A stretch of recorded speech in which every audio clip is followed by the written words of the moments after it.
Hello, this is Brian H. Can you guys hear me? Okay. Good afternoon.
Make a motion to approve the minutes.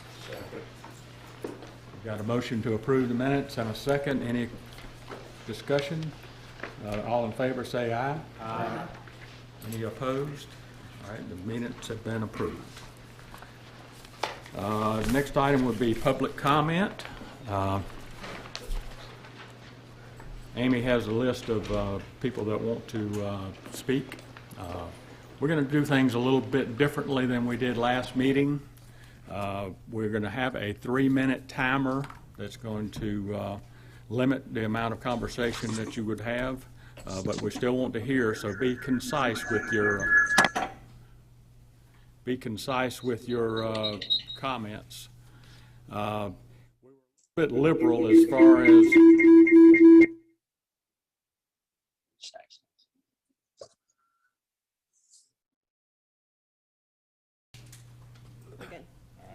last time we were a little bit liberal with our questioning and public comment during the meeting itself. We want to go back to a public comment at the beginning of the meeting. If you could show respect to the people that are speaking and just hold your questions. There's going to be a public hearing should these agendas move forward. So we want to have the flow of the meeting better and not have interruptions. So I would appreciate your help with that. Amy, if you'd like to. Our first speaker is Nicole Quinn. Gatto.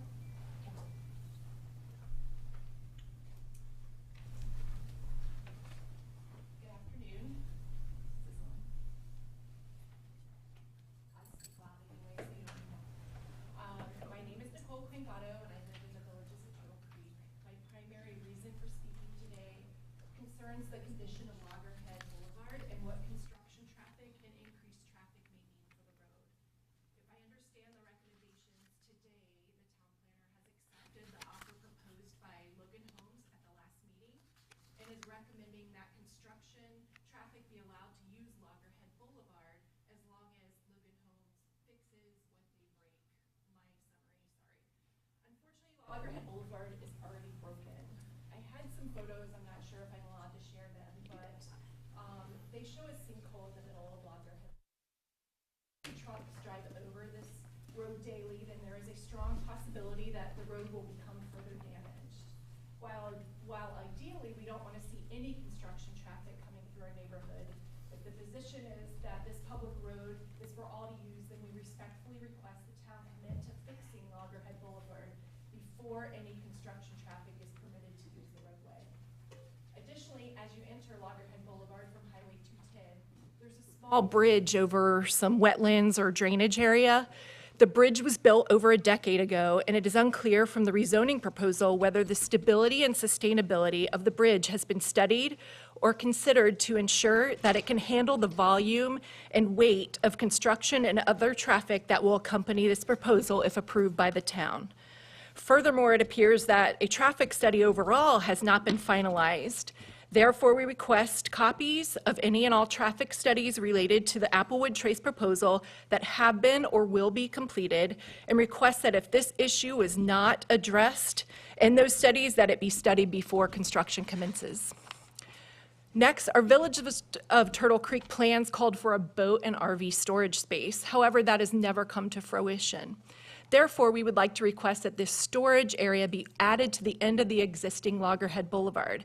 This would act as a natural barrier to any new future development. From there, we request additional barrier of a minimum of 100 feet to extend from the boat and RV storage space before the roadway for any new development begins. This would add a clear buffer between the villages of Turtle Creek and any further or future development and support the original plans applicable to the neighborhood. Finally, we respectfully request the committee not recommend this proposed rezoning at the proposed density of 714 new units. We have seen tremendous growth in the area in the last couple of years, and we do not believe our roads and infrastructure can support additional volume. I know I requested a number of items today, therefore, to make it easier on everyone, I will follow up my comments with an email to each of you summarizing my requests. Thank you for your time.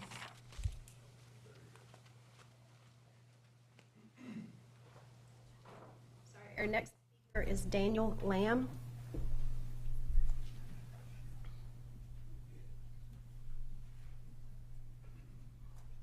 Hello. I'd like to thank all of you for your time very much. Just going to try to hit every point very quickly. We have schools that are already overfilled. If you look at this side of the room or this side of the room, that's the size of a 5th grade class. It's a little overwhelmed already.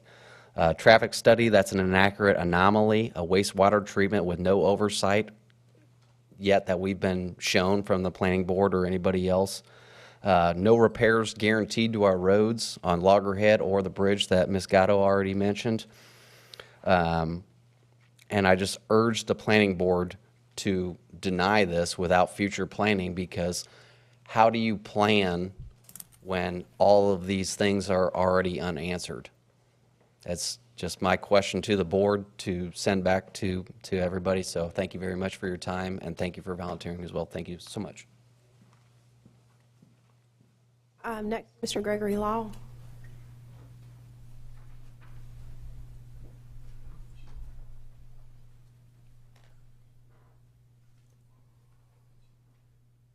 Good afternoon.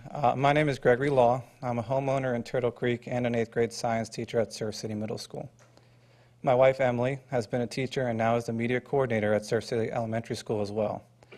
My overall goal tonight is to stress the strain that Applewood Trace will put on our already overcrowded schools. Here are some current statistics.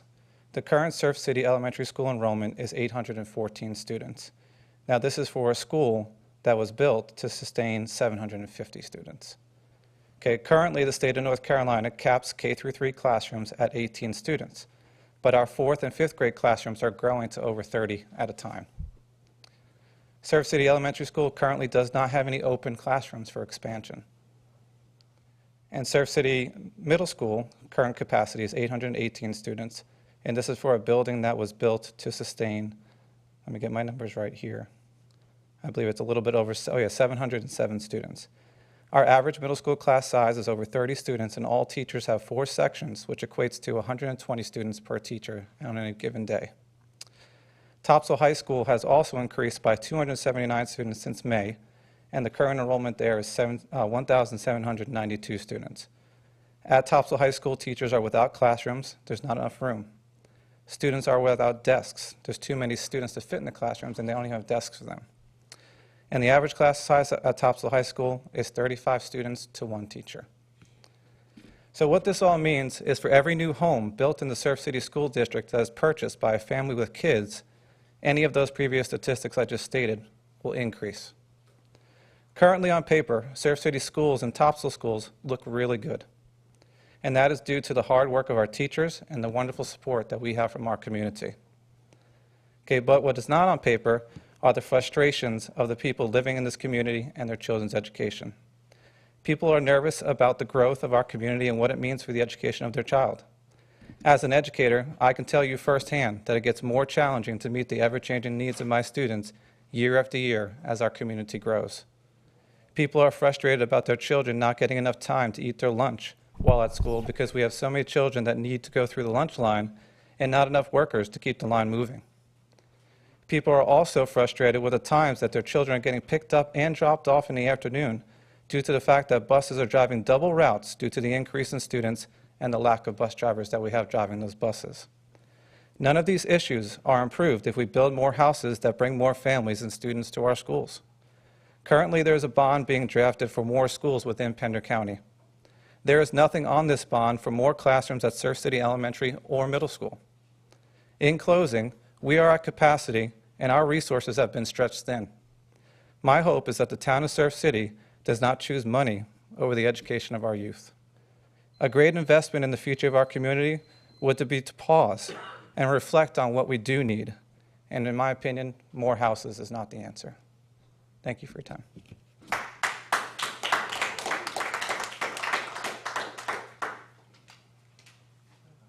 Our next speaker is Miss Linda Suster.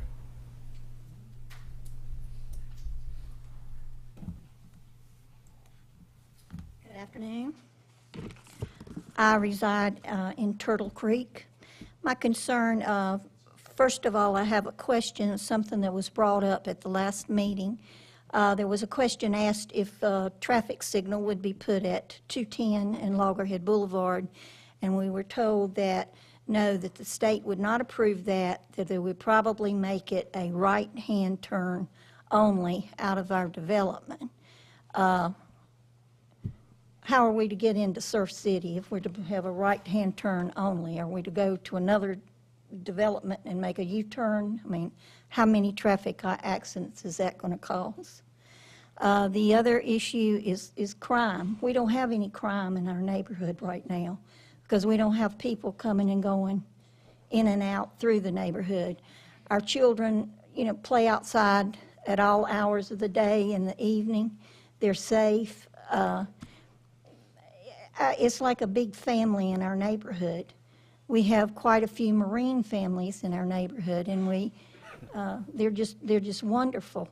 During Hurricane Florence, when we went for 4 or 5 days without power, we had active duty Marines and ex-Marines camping out in the driveways of our neighborhood to prevent any looting. We just look after each other. But what's going to happen to this quiet, serene neighborhood when we have so many more people coming in and out? I also want to thank you. I know this is a volunteer position, but our citizens of our neighborhood have lost a lot of confidence in our town government, and I just wanted to pass that along to you. Thank you.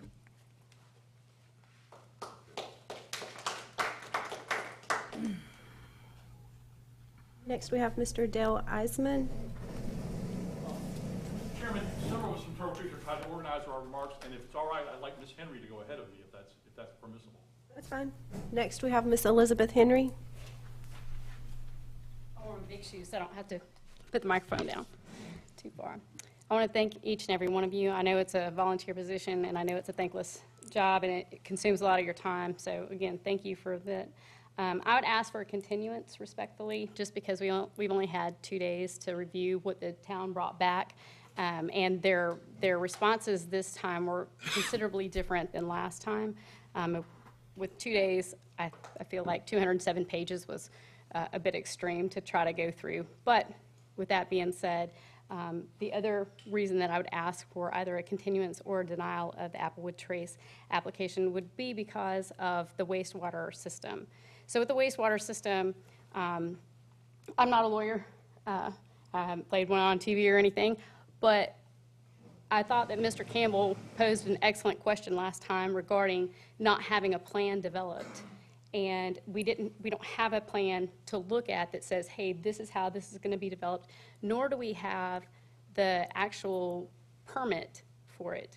So it's my understanding that GS 143 TAC 215.1 states that they're required to have a permit to begin construction. So I'll read that to you.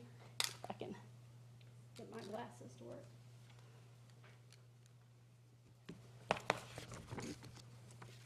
But it says, activities for which permits are required, and then I'll skip on down, and it says, on number 2, it says, construct or operate a sewer system, treatment works, or disposal system within the state.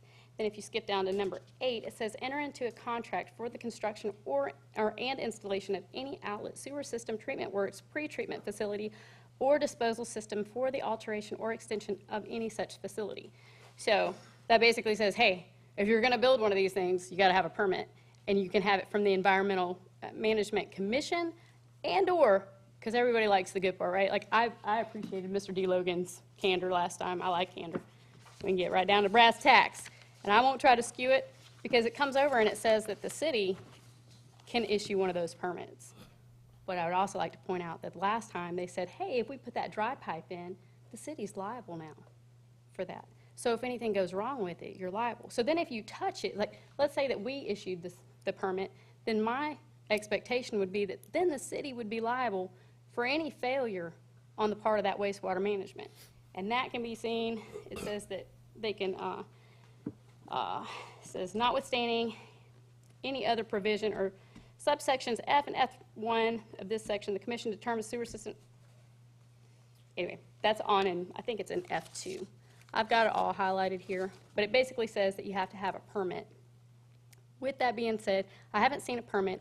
That permit actually requires them to be bonded. It requires that they show that they are financially and fiscally responsible enough to continue throughout, and that the HOA is set up in a way that will sustain it. If you guys would like, I can give you a copy of that. Would you like a copy? Well, let me give it to Mr. Joe first. Thank you for your time.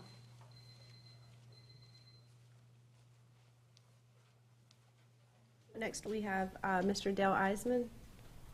Good afternoon, ladies and gentlemen. Nice to see you all again. First of all, I want to thank Ms. Kimes and the Utilities Director, Mr. Price, for courtesies that they extended to me answering questions about the development and about the proposal. I want to summarize what I think is the case for Turtle Creek here. I came to Surf City 3 years ago for the same reasons that lots of folks come. We have beautiful beaches, great weather, good neighbor atmosphere that's distinct from what you get in places like Raleigh and Charlotte, and even medium-sized cities like Wilmington. But that neighborly feel is rapidly disappearing. You've heard today about how our streets and schools are dangerously overcrowded. The town sewer system is so close to capacity that you have to turn to unproven alternatives, like the one Mr. Logan is proposing, to keep up with the growth. Subdivisions and apartment complexes are springing up like weeds in the springtime. We all enjoy the amenities, the restaurants, the high-quality grocery stores, but the downsides are real. We will soon have 2 large pet stores within a few hundred feet of each other. It's a safe bet that one of them will fail in short order. Most folks will tell you there already are too many car washes and self-storage units all over our area. Today, you have a chance to say, wait a minute. Let's slow down. Let's let our ability to support growth catch up with the growth we've already authorized. Growth should make sense for the entire community, not just the developer. Applewood Trace doesn't make sense, not now and not in the form Mr. Logan proposes. Mr. Collier and Mr. Logan made quite a point last month of the good they want to do for Surf City. Mr. Collier told us there'd be a healthy mix of single and multi-family units at Applewood, so we could have a more diverse community. Good for him. Mr. Logan told us about his due diligence in evaluating the property and his pride in providing pedestrian access to the schools and his work with Duke Energy on a trail through the easement area. But Mr. Logan doesn't want any part of things that would be really good for Surf City. His due diligence missed the harm his proposal will do to the schools.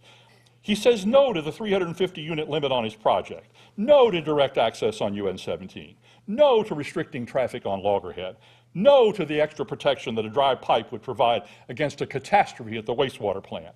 And in all likelihood, I suspect we hear today, he says no to Ms. Kimes' suggestion that Applewood be reconfigured to put the multifamily units close to Route 17. Mr. Logan's interested in how much money he can make on this deal, not what he can do for our community. He's trying to ram the project down our throats. The community got minimal notice of his plans in June, minimal notice of the Planning Department recommendations in August, and 2 days notice of the revised proposal you're considering today. My neighbors and I are a bunch of amateurs in these matters. We depend on you and the elected leaders you answer to, the government unit closest to the people, to protect us. Give Mr. Logan his way and he'll bail Applewood, and then he'll disappear for the next big payday, leaving all of us to clean up the mess he left behind. Roads and schools that are even more ridiculously crowded, and a good chance feces flowing down Becky's Creek the next time we're hit with a hurricane. He told you no to almost every reasonable suggestion. Answer him in kind today. Say no to this proposal and ask council to do the same. Thank you very much.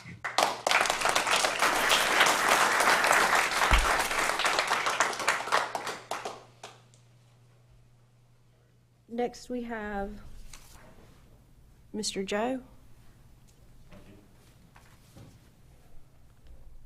Good afternoon, members of the board. My name is Joe Torrey. I live in Turtle Creek at 115 Leland Way. I'm not going to be repetitious because I think all of the points that were made already are very accurate. As far as the last meeting was concerned, I was a little stunned by Mr. Logan's attitude. He spoke about his finances, his corporate finances. I never heard one item about the public interest or the community interest. It's all about profits with Mr. Logan. The gain goes to Logan. The public gets the pain. As far as the details of the application are concerned, I haven't seen anything with any sort of a hydrology report as far as groundwater is concerned. From what I can see locally, the groundwater here is pretty high. Now, under his proposals, a sewer system that nobody knows anything about.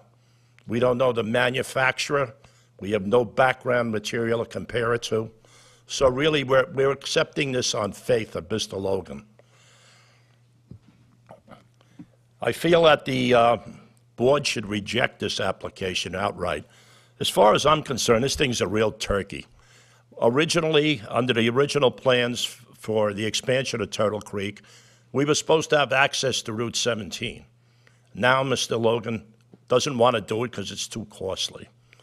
I believe originally there was going to be some additional access to 210, which is an extremely dangerous road. We have dips in the road. It's curvy. I'm sure all of you ladies and gentlemen have driven it. You got to really be careful. Coming out of Turtle Creek, it's like playing Russian roulette. Once you get on the road, you give a sigh of relief. I made it. Now we're going to have, I don't know, 714 additional units thrown at us. The parties before spoke of the problems with the schools. This is a disaster in the making. And one young lady brought up the problem of crime. Let me tell you, from my experience, you give a lot of rentals, here comes the crime. The program, this should be rejected outright. One of our dear presidents used to always say, trust but verify, President Reagan. We can't verify this, and I don't trust Mr. Logan. I think the board should deny this outright. Let Mr. Logan come up with a plan that is acceptable to the community. Thank you.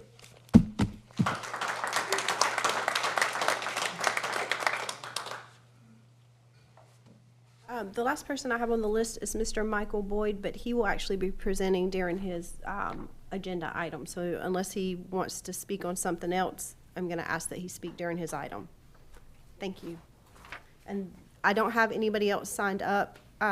If anyone came in late and would like to add their name real quick.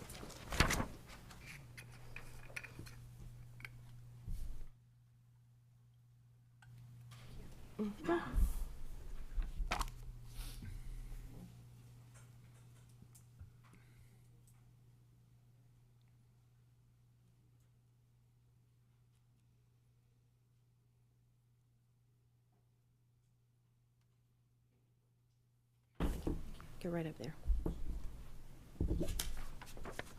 Thank you for being letting me be added to the list today. My name is Heather Blackwell. I live at 219 Loggerhead Boulevard. My major concerns, to add on to what everyone else said today, is stormwater infrastructure.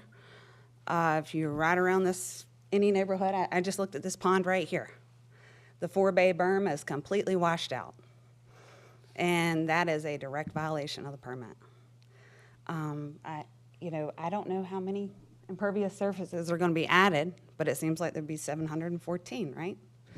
So you take that and you add the wash off to Becky's Creek, and what is the number one pollutant of our waterways, streams? The sedimentation. It's dirt, okay? And I don't know who's going to hold Logan Homes accountable during the construction period, during the sedimentation, prevention inspections. I know that the state is overwhelmed right now. They do not come out like they should. You're supposed to inspect those every day, and I don't see that happening out there.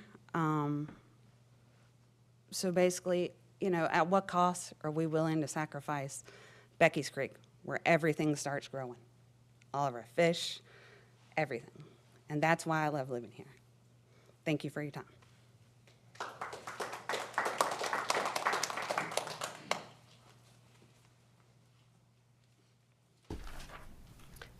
That is everyone that I have on the list tonight. Okay. Thanks to everyone for your comments. We appreciate your input, and we'll consider items that you've talked about. So thank you. All right, the public rezoning request for first item is Applewood Trace. Sally Edens has decided that she needs to be recused from this particular item. So I need a motion from the board to accept her recusal. I move we accept. Second. We have a motion to approve the recusal and a second. All in favor say aye. Aye. Any opposed? Okay, thank you, Sally. Okay, Amy. So we discussed this at last month's meeting, so I'm not going to read back through my entire packet tonight. It is in your packet if you would like to read through it. It is also online. A couple of things just to start off with to kind of answer some of the public questions that were asked. This is a conditional district rezoning process. This is not approval of any kind of finalized engineered plans. Things are not permitted right now because the engineering will not be done on these items if the rezoning does not occur. So if the rezoning does occur, then the engineer of record will go through, engineer and permit these things through all of the correct agencies. All of that will have to be given to the town in part of their final submittal packet before the town signs off on a plat for the project. So yes, there is not permitted wastewater treatment plant. There is not a completed traffic impact analysis. There is not a sediment and erosion control permit or a state stormwater permit. None of that will happen until a completed site plan is approved. So we're a little bit ahead of ourselves in that. So I just want everybody to have that kind of basic understanding of the process, that we are in phase one of a multi-phase process from the planning and building side. So that being said, the majority of my packet has remained the same. We did meet, as far as the meat and potatoes of it, we did meet with the Applewood Trace team twice since the last meeting to kind of discuss the conditions that the town had recommended. We had met prior to the last meeting, but not in time for those changes to be reflected in the previous staff report. So we did get together in time prior to the issuance of this packet to discuss the change in conditions. So I just want to go through those real quick. We did renumber them. Originally there was like 13 or 14. So we went through, and these are the new numbers. So the applicant and the town of Surf City have both agreed to the following conditions, which are conditions 1 through 8, that all infrastructure must be constructed in accordance with Surf City specifications regardless of who is supplying that utility. Number 2, all roadways must meet the requirements of Appendix D of the North Carolina Fire Code. Number 3, all access ways shall accommodate Surf City Fire Department apparatus. Number 4, the applicant is to permit and construct a multi-use path connection to Surf City Elementary and Middle School property. This condition is subject to the U.S. Army Corps of Engineers approval. Number 5, the applicant will reasonably cooperate with the town to provide a pedestrian easement of approximately 30 feet in width inside the Duke Progress Utility easement to allow for the future town-owned multi-use path opportunities, and this condition is contingent on Duke Progress allowing this easement and this pedestrian access. Number 6, a bond will be placed and maintained for roadway improvements required by the traffic impact analysis until the completion of the same, and the bond will be placed with NCDOT for their improvements or for improvements that are within their right-of-way, and the town of Surf City will receive a bond for things that are within our right-of-way. To the extent that the applicant damages the public right-of-way, including without limitation Loggerhead Boulevard during construction, the applicant shall repair the same in accordance with NCDOT street standards and specifications within the dimensions of the existing street improvements after construction. The applicant shall procure video evidence and as-built geotechnical testing for density and pavement structure thickness, both prior to and after construction. Number 8, density shall not exceed 4 units per acre. This comes directly from our comprehensive land use plan that recommended a density of 4 units, or a density not to exceed 4 units per acre in this area. During these conversations, there were 3 items that at the time of printing the staff report, the town and staff were not in agreement with. The town recommends that the following items be worked out tonight. Water flow supporting the development must be demonstrated that the fire flows out of the nearest hydrant on US 17 for that utility exceed 1,200 gallons per minute on 3 consecutive peak days between Memorial Day and Labor Day. Number 2, a reserve account will be established for the maintenance of private utilities, i.e. private roads and public sewer. The reserve account will be based on engineer of record estimates of yearly maintenance cost for similar private utilities. And then if the development desires to connect to Surf City Sewer in the future and Surf City Sewer becomes available, money from this reserve can be used to make that primary connection. And then number 3, that the multi-family development will be located in the northwest quadrant of property and shall have direct access to US 17. Staff feels that the comprehensive land use plan as written recommends that multifamily development be on NC 50 or NC 210 to act as a buffer between the highway and the less dense single-family residential, and to not be between 2 single-family residential areas without a direct connection to US 17. The other addition to this packet, and Mr. Collier will speak on this, is the additional of some wetland information. So in the original packet that y'all got at last month, which I didn't print out today, was the reports from the environmental firms on the wetlands and the different things. Additional conversations have been had with the Corps regarding the connection to 17 and the wetland impacts between the originally approved project in 2006 and the project as presented at this time. So Mr. Collier will speak on that. If you don't have any direct questions for me at this time, I will ask Mr. Collier to present for Applewood Trace.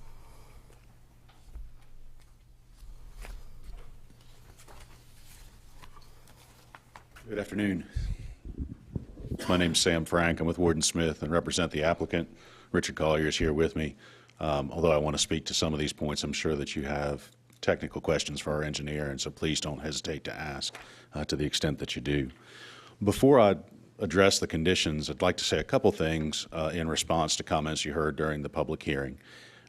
Ms. Kimes addressed several of these already, and so I won't reiterate what she's already said about this being a zoning approval and not related to any construction permits. With regard to Loggerhead Boulevard, what we've discussed with staff and have agreed to is that we'll fix anything that we break. We'll take accountability for that. Please note that that's substantially more than any of the other people who spoke to you today who built homes using Loggerhead Boulevard for their construction traffic offered. And it's as much as we can reasonably be asked to do to fix, that is, what we break with our construction traffic.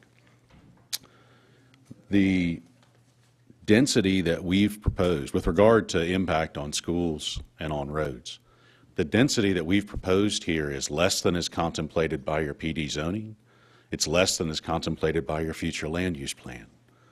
It's not reasonable to take this landowner as the last one in and say, you can't develop your land in accordance with our future land use plan because we don't have enough infrastructure for it. That's a patently unreasonable and unfair approach, and therefore object to the notion that we are not allowed to build anything on the land consistent with your future land use plan because of the current status of the schools. Furthermore, what we've proposed here will significantly increase the tax base for the town. That tax base will provide additional revenue for the town to incorporate into infrastructure projects however it sees fit, and that shouldn't be overlooked. With regard to, and let me say, I'm cutting directly to the conditions that we and staff don't agree upon. If you have any questions about what we presented to you last month or about the conditions that we have agreed to, I'm, of course, glad to engage and discuss those comments, but in the interest of time and efficiency, I'm not going to proactively speak to anything except the 3 conditions that we object to. We respectfully request that you recommend approval of this zoning without the last 3 conditions that Ms. Kimes mentioned. First, with regard to the hydrant flow, we can't achieve it. We, since the last meeting, had on-site testing with the county to evaluate the flow rate at those hydrants, and they don't reach the 1,200 gallons per minute requirement that's contemplated in that condition. Doesn't sound like a bad idea. Seems like something that we would certainly be glad to accommodate if we could, but the reality is that the source of our water is not able to satisfy the condition that you are proposing, and of course we can't agree to a condition that prevents the development from moving forward due to something beyond our control. Second, well, let me pause there. Do you have any questions about that condition before I go to the next? Is that due to Pender County water flow, or is that? That's correct. Okay. And Mr. Collier's here and participated in those tests. If you have questions about the details that I just generally alluded to, please don't hesitate to stop me, and we're glad to speak to it further. This is Jimmy Campbell. What is a flow then? The flow we did was about 1,000 gallons were the last one that we did. The one before that we did was about 850 gallons per minute, and they were all at decent pressures, but the issue becomes the town's fire ratings are slightly higher than, which is very good for you guys, but putting that requirement on us and evaluating fire flows based on the flows and not taking into account pressure, it really takes away from what we can do to provide the water internally. We can provide fire flow, just not meeting what the town is asking for at this time.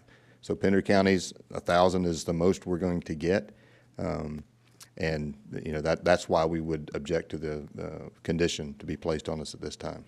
It doesn't mean we're not going to stop working on it. We're not going to stop working with the town, trying to talk to the county and seeing if there's a way to get a release out of the water usage. But at this time, accepting 1,200 gallons a minute, we can't guarantee you that because we don't have the ability to.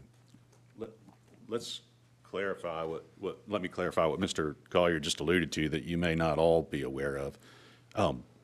We're talking about Pender County as our source for water. We would be delighted to get our water from the town of Surf City. As we understand it, based on your interlocal agreement between the town and the county, that's not an option. So our only option for receiving water service is from the county. Yes, sir. You can go to the county and ask to be released to go to Surf City. Has that been done? It has. And they turned you down? That's correct.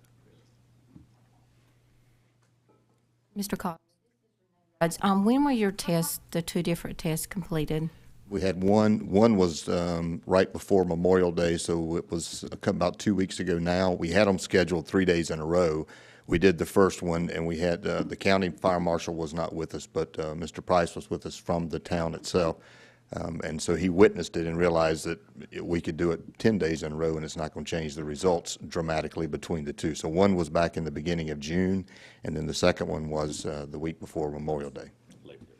I'm sorry, Labor Day.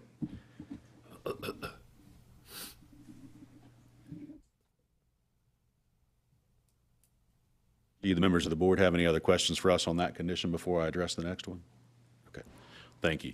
So The next condition that we would ask you to consider making your recommendation without is this condition that's designed to provide a zoning requirement that relates to the operation of the wastewater treatment plant.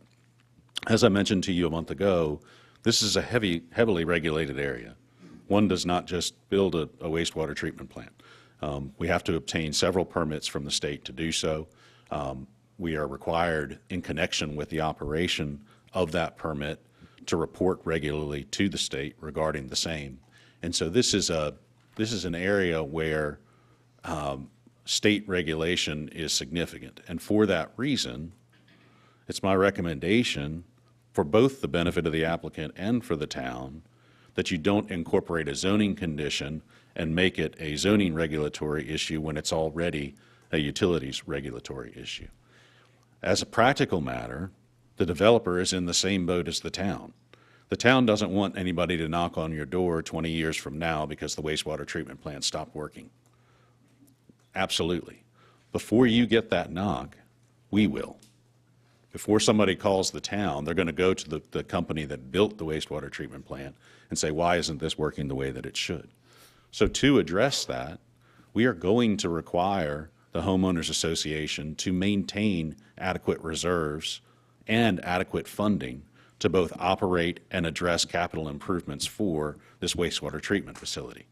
That's not just good business, it's the right thing to do. And again, our interest and yours are aligned there. Now, you may hear me say that and look at this condition that's been proposed and say, if you're going to do what this condition says already, why are you fussing about it? Why are you giving us a hard time? And my response to that is, I continue to believe that it's a mistake to incorporate as a zoning condition something that we are already obligated to do pursuant to state regulations, because if you do so, that only encourages a disgruntled customer in the future to knock on the town's door rather than looking to the regulatory body responsible for issuing the permit or then looking to the developer who had constructed it. Let me pause there and ask if you have any questions about our notes on that proposed condition. I do have a question for Mr. Price. I think at the last meeting we were talking about, you had an opportunity to talk to the town attorney. Did they give any guidance or advice recommended pursuant to Section 2 right here on that? Well, I spoke to several people since the last meeting. Mr. Eads is on a call. I don't want to speak for him, but we did talk to the school government on this issue, and it is fully within this board's right to have this condition. And so there's no contradiction there. We've also talked to the DHHS on this issue. They're the ones who's going to be permitting this particular system, not DEQ. They did say that the town is already in it, entangled in it because of the home minimums. The building inspector has to make sure that every home has a running water, sewer, electricity, so on and so forth. So whether they have a condition or not, the town is still going to be involved with this system, because if it stopped working, the building inspector has to step in and take action. DHS will take action as well, but the town is still in it as well, regardless of who is permitted through. And let me clarify, I did not intend in any way to say that you're not allowed to propose this condition, as Mr. Price suggested. I respect that it's an option for you to recommend that condition on the rezoning. My suggestion is that it's not in our best interest or yours for you to do so, but I also respect Mr. Price's opinion to the contrary. So we're already entangled, kind of on the hook for it anyways, regardless, or is that my understanding that I don't want to speak for Steve Pageant. Unfortunately, he couldn't be here, but from my education, speaking to him, speaking to DHS and the school government, if this gets built within certain jurisdictions and for whatever reason it doesn't have water, it doesn't have sewer, he's involved to make sure that those homes are vacated. Mr. Chairman, if I may, can you hear me? Yes. If in the unfortunate incident that the system were to fail or malfunction, it would be the town's responsibility to inspect those homes and condemn them if they're not habitable. Again, that's the worst case scenario on the backside of this. And I agree with Mr. Price that, and it sounds like Mr. Frank agrees as well, we have the authority to add that condition to any recommendation for approval. Thank you. Do you have questions about what that failure means? So the system is not a one-shot, somebody turns off the switch and it stops working and you can't flush the toilets. If you have questions about how the system physically works and what it means if one aspect of the system stops for a period of time, I'd like to give our engineers a chance to address that, because I think both for your sake and for the sake of those who have expressed concerns about this from the public, that information might be valuable. This is not a scenario where if there's a power outage for a couple of days, the toilets stop flushing. This is a scenario where you have to have multiple layers of failure before you would reach the point that the customers even realized what was going on. That's about as much as the lawyer should say about that, but I want to give the engineer an opportunity to tell you in more detail, if you're curious to hear it, how that works. I guess I would start, do you have specific questions that I can answer that you may or may not understand about the system at this time? No, I mean, I don't think I have a specific question, but I do, with all due respect to engineering and to Mr. Frank, that, I was here in 1996 for Hurricane Fran. So those, I understand there's fail-safes put in into everything, but the fail-safe from Hurricane Fran was nothing. So, I was here, everything, things that were not supposed to fail, failed, downline. And you can go back and look at many different storms, but we happen to be in a hurricane area. So, I appreciate, that there's many layers to the systems, and they're all good. But as our lawyer alluded to, the worst-case scenario, that's a possibility that, unfortunately, living on the coast, that we have to consider pretty much, when we're looking at any projects that are going on around here. So, I don't have a specific question. I just want to make that comment. So, and I agree with Dave, Mr. Price that, this is something, if the town's entangled in it, then it's certainly reasonable for us to ask from the developer. So that's just my statement on that. Anyone else have any particular questions on the wastewater treatment plant and its operation in any of the emergency facilities, or? No? Okay. With regard to the last condition that's identified in the staff report regarding the relocation of the multifamily component of the development, we respectfully disagree that to do so would be consistent with the terms in your future land use plan. This is an infill site. This is obviously a site that was partially developed at one time and is being revisited for redevelopment today. And so we make do with the boundaries of the land as it sits. But we've proposed that multifamily to be as close to the Highway 210 corridor as it can be, which is exactly what your future land use plan contemplates. We've also proposed that it be located between the Highway 210 corridor and the remaining single-family homes that'll be located to the north of it on this site. The notion of locating it in the northwest quadrant of the site and establishing a direct connection to Highway 17 is not viable. Establishing that connection to Highway 17 is not only fiscally unrealistic, it's also incredibly environmentally irresponsible. Do we have slides to show the? Yeah. We had we made some slides for, let me make sure I'm doing it correctly now.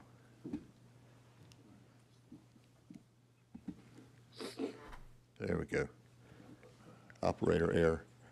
All right, so the first map, this is from the original Turtle Creek development. This was approved by the Corps in 2008, I think is the stamp that's on that lower right-hand side. So all of the areas in the map's a little bit hard to read, and I can get you copies of it blown up if you'd like to see that. But the map on the side, there were 18 or 19 impact areas proposed in an individual permit. The individual permit was processed and approved for these 19 impacts. They only did 3 of the impacts, so the highlighted yellow portion that is on the right-hand side of the site closer to the existing Turtle Creek neighborhood. There were three sites. So one was the crossing, the ditch crossing between existing Turtle Creek now and on into the future land that now Mr. Logan owns. And then there were two more up in there, and it was for roadway crossings of the original plans. So we went back to the Corps because by the time it's 2022 now, so we went back to talk to the Corps and have them reestablish the line, make sure everything was good. We did all those things. The Corps said, we are good with the line, but we don't want any additional impacts on the property. So they only made the three. So they made the three impacts. We've paid the mitigation fees. All those things were done, or we did not. The previous developer did. And the Corps said, we don't want any additional impacts. So we said, well, there's 17 more. There were like 1.88 acres in this individual permit. And they said, no, we want you to only impact the 0.275, I think, or 228, which are those three impacts. So those three impacts are, if I can get to the next map.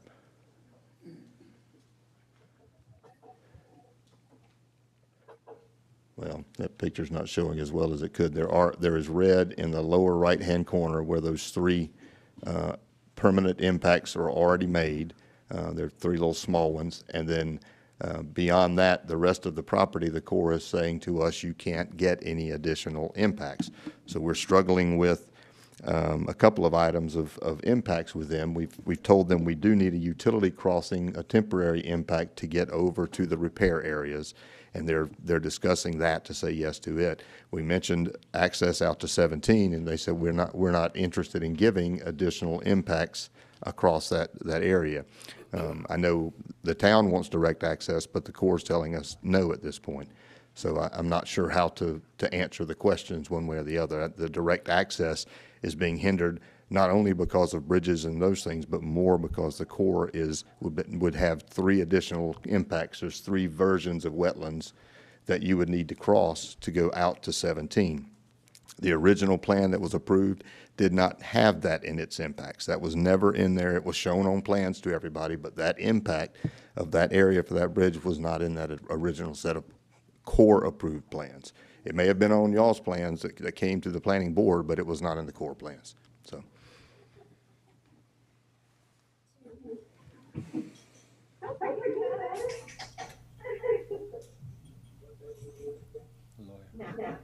Got it. Thank you.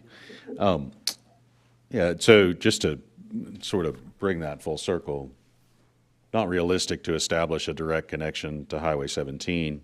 The language in the future land use plan doesn't talk about locating multifamily near Highway 17. It talks about locating it near Highway 210 and Highway 50. It's exactly what we've done, is propose the location of the multifamily as close as is feasible to Highway 210 to serve as a buffer for the single family behind it, which in our opinion is consistent with the directives in your future land use plan. Do you have any questions for us about that condition before I go on? I do. In our future land use plan on page 100, it says, discourage development that would be harmful to property values and densities allowable in suitable areas. And, are you telling me you can't move those over to the northwest quadrant, or you don't want to move those over to the northwest quadrant? I mean, is that, as far as the apartments and the townhomes, is that something, you talked about how it's closer to 210 and 50. Is that something you can do, or is that something that's not possible to do? I'm saying that it's not realistic to establish the direct connection to Highway 17. If we were to move the multifamily without that connection, you would be substituting, you'd be creating a scenario where the multifamily was opposite of the location of the single family that you wanted. So then you would be having the multifamily direct connect through Edgecombe Drive and through the single family located on this property to get to the main thoroughfares. Whereas, as we've positioned it now, it relies on Loggerhead Boulevard to make a direct connection to Highway 210, a short distance of Loggerhead Boulevard, to make a connection to Highway 210. I still think that goes against what we've done here in the past when it comes to multifamily and large density homes. Most of those are close, they're behind, the single family homes are behind that connection. So you have the multifamily and the apartments closer as the front, basically they're the front row. And I know you're a fill-in project, but this is, to me, it's creating a lot more traffic flow through a single-family area than we have done so in the past. So you're asking us to go against what we've done in the past, which is make sure that the multifamilies are closer to 210, Highway 50, or 17, and now they're going to go directly through an existing single-family home, which that definitely that affects, that's harmful to property values going through. Now you have a main thoroughfare, and the history of Surf City, since I've been on the planning board for 15 years, is that that's a density allowable. That's how we've always managed it. We've always have the commercial high density, and then you have the single-family homes behind it, and that's how the thoroughfare, that traffic flows through there. So I just think we have a difference of opinion on what you guys are proposing. And I understand you're a fill-in, so you don't have that luxury of putting those on the front row, but that definitely, I disagree with you that it does not agree with our land use plan in 2005.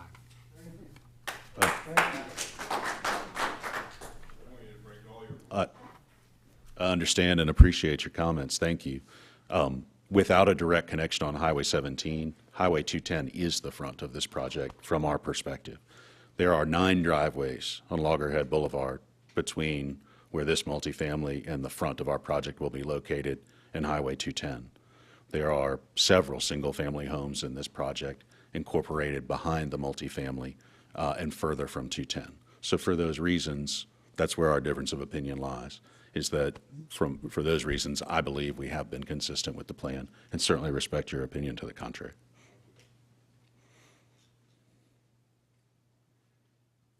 Jimmy Campbell, out of curiosity, so going through Edgecombe, that's not paved right now, I don't believe, correct? No, we're on the hook to pave it. But going to what you were saying, it seems like there's still less homes going through Edgecombe to Man Hollow to 17, and it's safer because you're making a right-hand turn out of there, I believe. You can't make a left-hand turn out of that. So I don't think it's unreasonable for us to be saying this as the town. I'm not going to cast any aspersions and say what's reasonable or not. I'm telling you, my interpretation of your plan doesn't talk about Highway 17. It talks about locating the multifamily close to Highway 210 or Highway 50. And if we were to locate the multifamily on the north side of the project, we would be putting the single family in our own development between the multifamily and the Highway 210 corridor. I understand, I don't know what the number of driveways is off of Edgecombe and Man Hollow collectively. I know that's a much longer connection for the collector road than Loggerhead Boulevard would be as the collector road. It doesn't seem like it's any longer or shorter. I mean, I'm looking at the GIS map right now. And then you're a step ahead of me. I don't have it in front of me. And so I understand your point and just respectfully submit that as we interpret the plain language of your future land use plan, it encourages the multifamily to be located as close as possible to the Highway 210 or the Highway 50 corridor, which is exactly what we've proposed.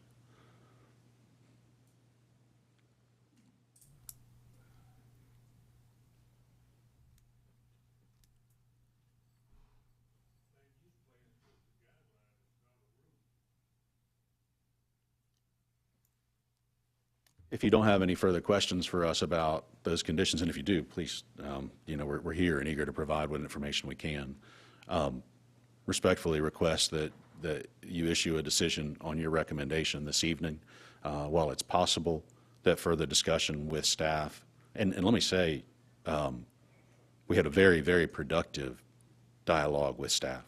And the first list of conditions that we haven't talked about is as it is, and we haven't spent time talking about it because we've compromised, and staff has been very helpful at guiding us on what they need and don't need from us to get that done. That said, I don't know that further dialogue with staff will result in a change in these 3 conditions that we disagree on, and therefore I ask respectfully that you render a decision about your recommendation this evening. Thank you. Thank you. We're here if you have further questions.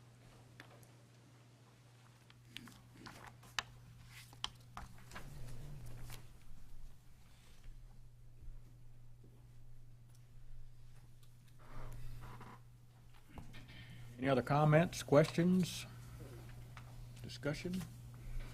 Mr. Chairman, is there any opportunity for the public to respond to that? Not now. No. We're not doing that this time. Mr. Chairman, if I may, Yes. Yes, sir. with respect to the condition regarding the gallons per minute, I understand from Mr. Price that certain, and forgive me for my lack of technical knowledge, certain pumps can be installed to achieve the 1,200 gallons per minute. And with respect to the reserve fund, if the board's inclined to make a recommendation and append that condition to that recommendation, since we don't have the permit conditions in hand, I don't know what the reporting requirements would be for a reserve fund, that we, as part of that condition, we have it at a minimum, a semi-annual reporting requirement so the town can monitor the status of that reserve fund. As I understand the way that works is the engineer will do the study, will have a general idea or an exact idea of where that fund balance should be, but without a mechanism to monitor where it's at, the town will not have any ability to see the health of that reserve fund. And lastly, Mr. Frank and I have talked in conjunction with his discussions or his team's discussions with staff. And Mr. Frank's free to correct me if I'm wrong, but it sounded to me like that Mr. Logan or his company, the owner of this property, would be willing to put in the covenants a provision that would not allow the covenant regarding the reserve fund to be amended without town approval. And that would be a secondary safeguard for the town. If you have any questions about my comments, please let me know. Otherwise, I just wanted to add that. Thank you. Thank you.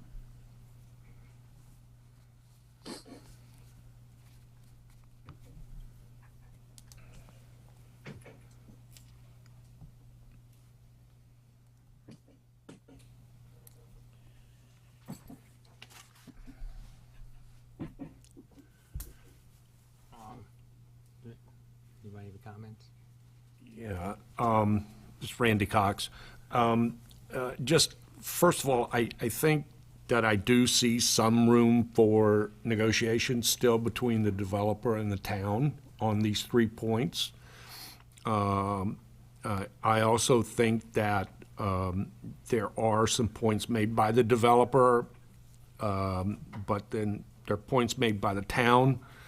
And I would recommend that we table this again and that they go back and try and work these out. Okay. I also would like to add that I think if at all possible that we figure out another way to exit out onto 210.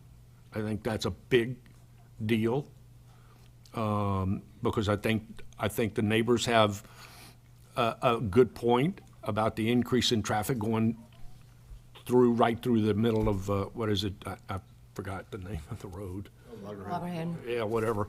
So, old age, so, but I would recommend that we table it and let them try and work out some of these points.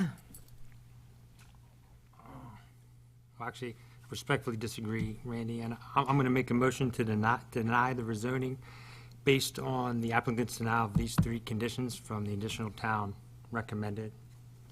So.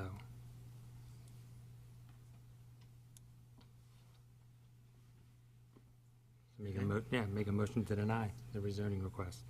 So we have a motion to deny the request. That'd be a motion to recommend denial. Yes. That's correct. Thank you. This is Renee Rhodes. I second the motion to deny the request based on the facts that the applicant will not agree to honor what the town is recommending. We have a motion to deny the request based on the 3 additional staff recommendations. We have a second. Any further discussion? So if we deny it, they can't bring it back? This is a recommendation that will go to council. Council will then hear it, and they will either recommend approval or denial. If they recommend approval, it will move forward. If they recommend denial, then they cannot come back for 6 months they can't come back for rezoning for a certain period of time once it's been denied. And council will likewise have the option to pin conditions to any approval. And the planning board as well could, if they're inclined to, make a motion to recommend with those conditions, whether the applicant agrees to those conditions or not. But both bodies have that option.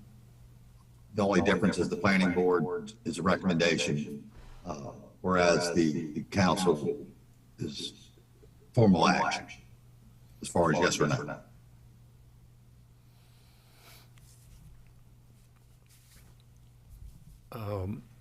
I'd like to maybe ask Steve if he could amend his motion to be more in line with Renee as to the developer agreeing to the terms of the town instead of an outright denial. That's what my motion was, to deny based on the 3 things that the town recommended. Oh, okay. Yeah. All right, sorry. Okay, so we have a motion to deny based on the additional 3 items from the town. We have a second. Any other further discussion? All in favor say aye. Aye. Any opposed? Been carried. The motion has been denied.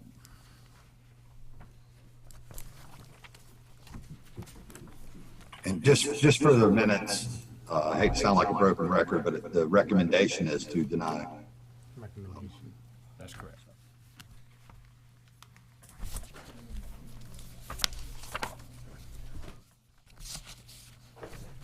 Okay.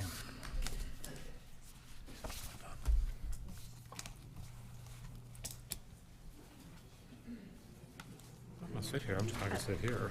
I'm gonna let you have your whole table. Ready to do the next one, Amy?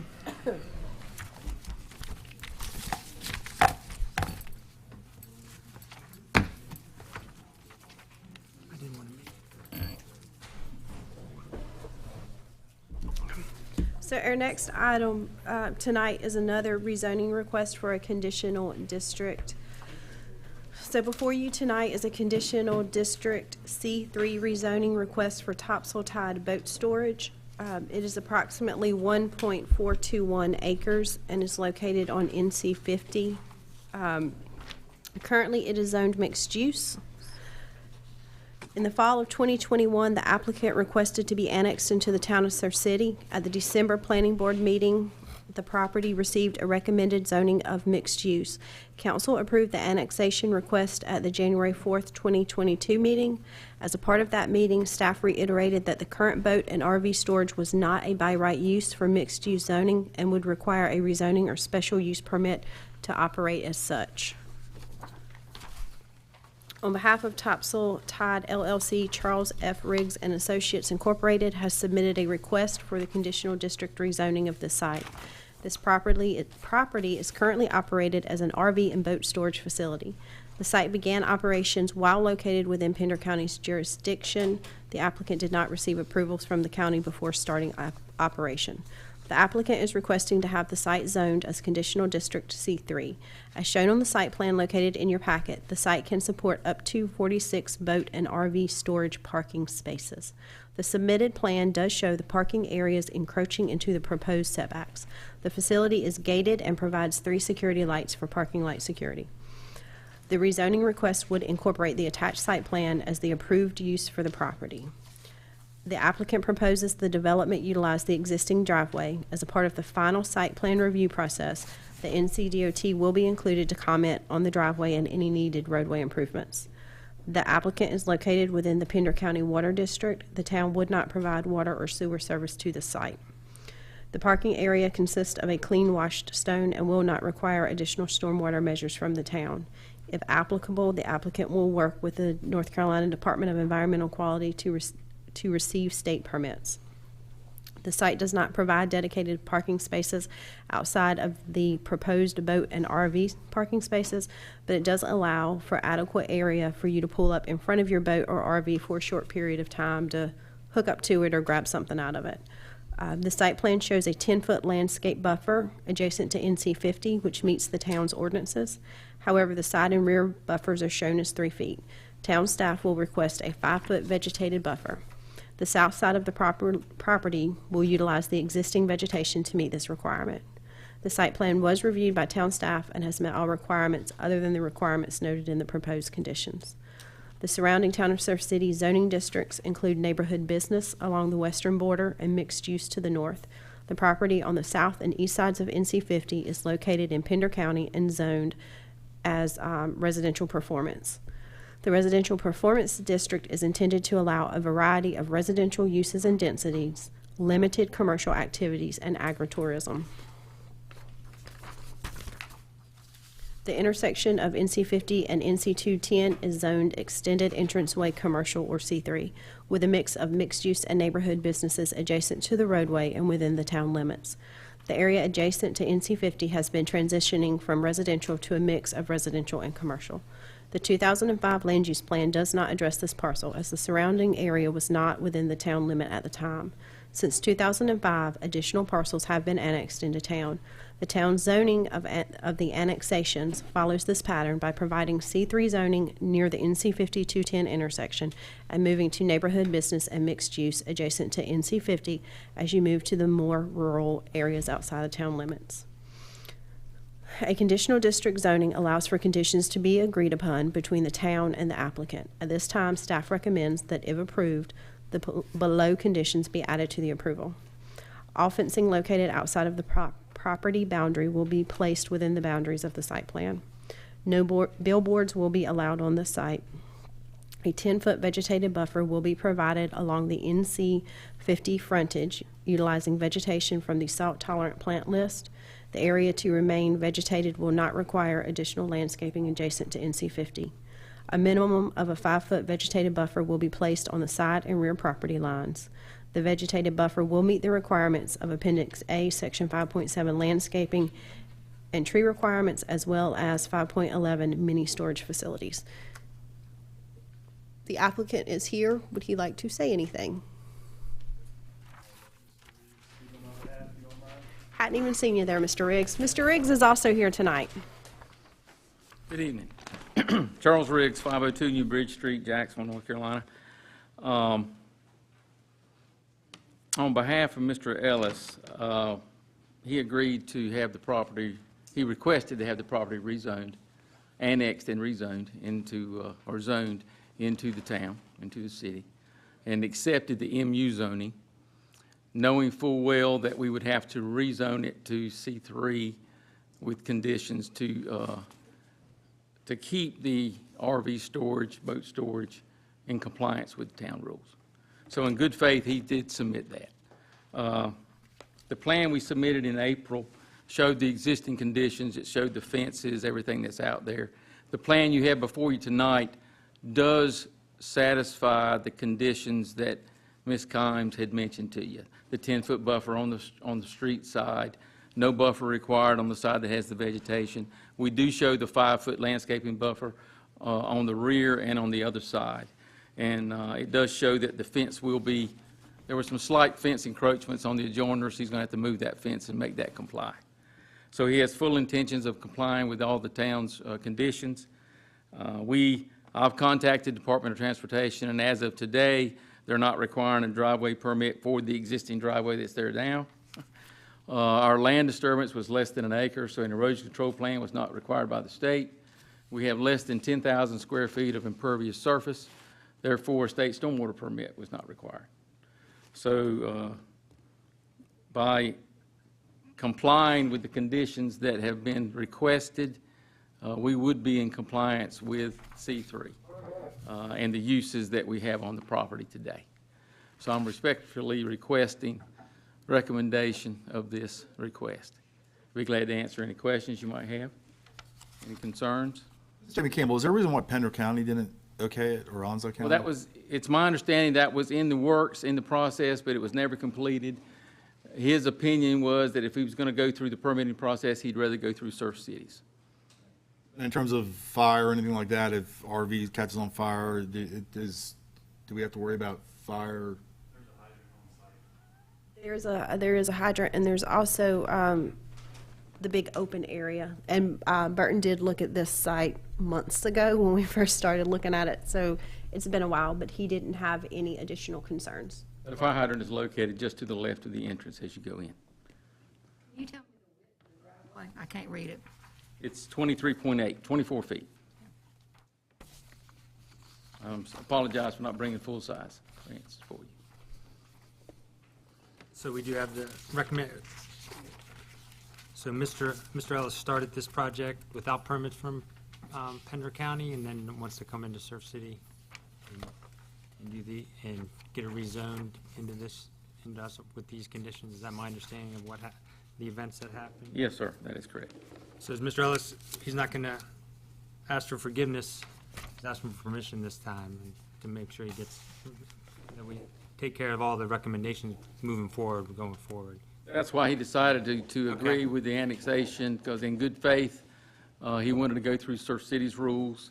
And I think we followed Ms. Kimes's strategy in requesting the C3 with these conditions. And we can meet those conditions. And yes, we're asking for that. Line. Yes.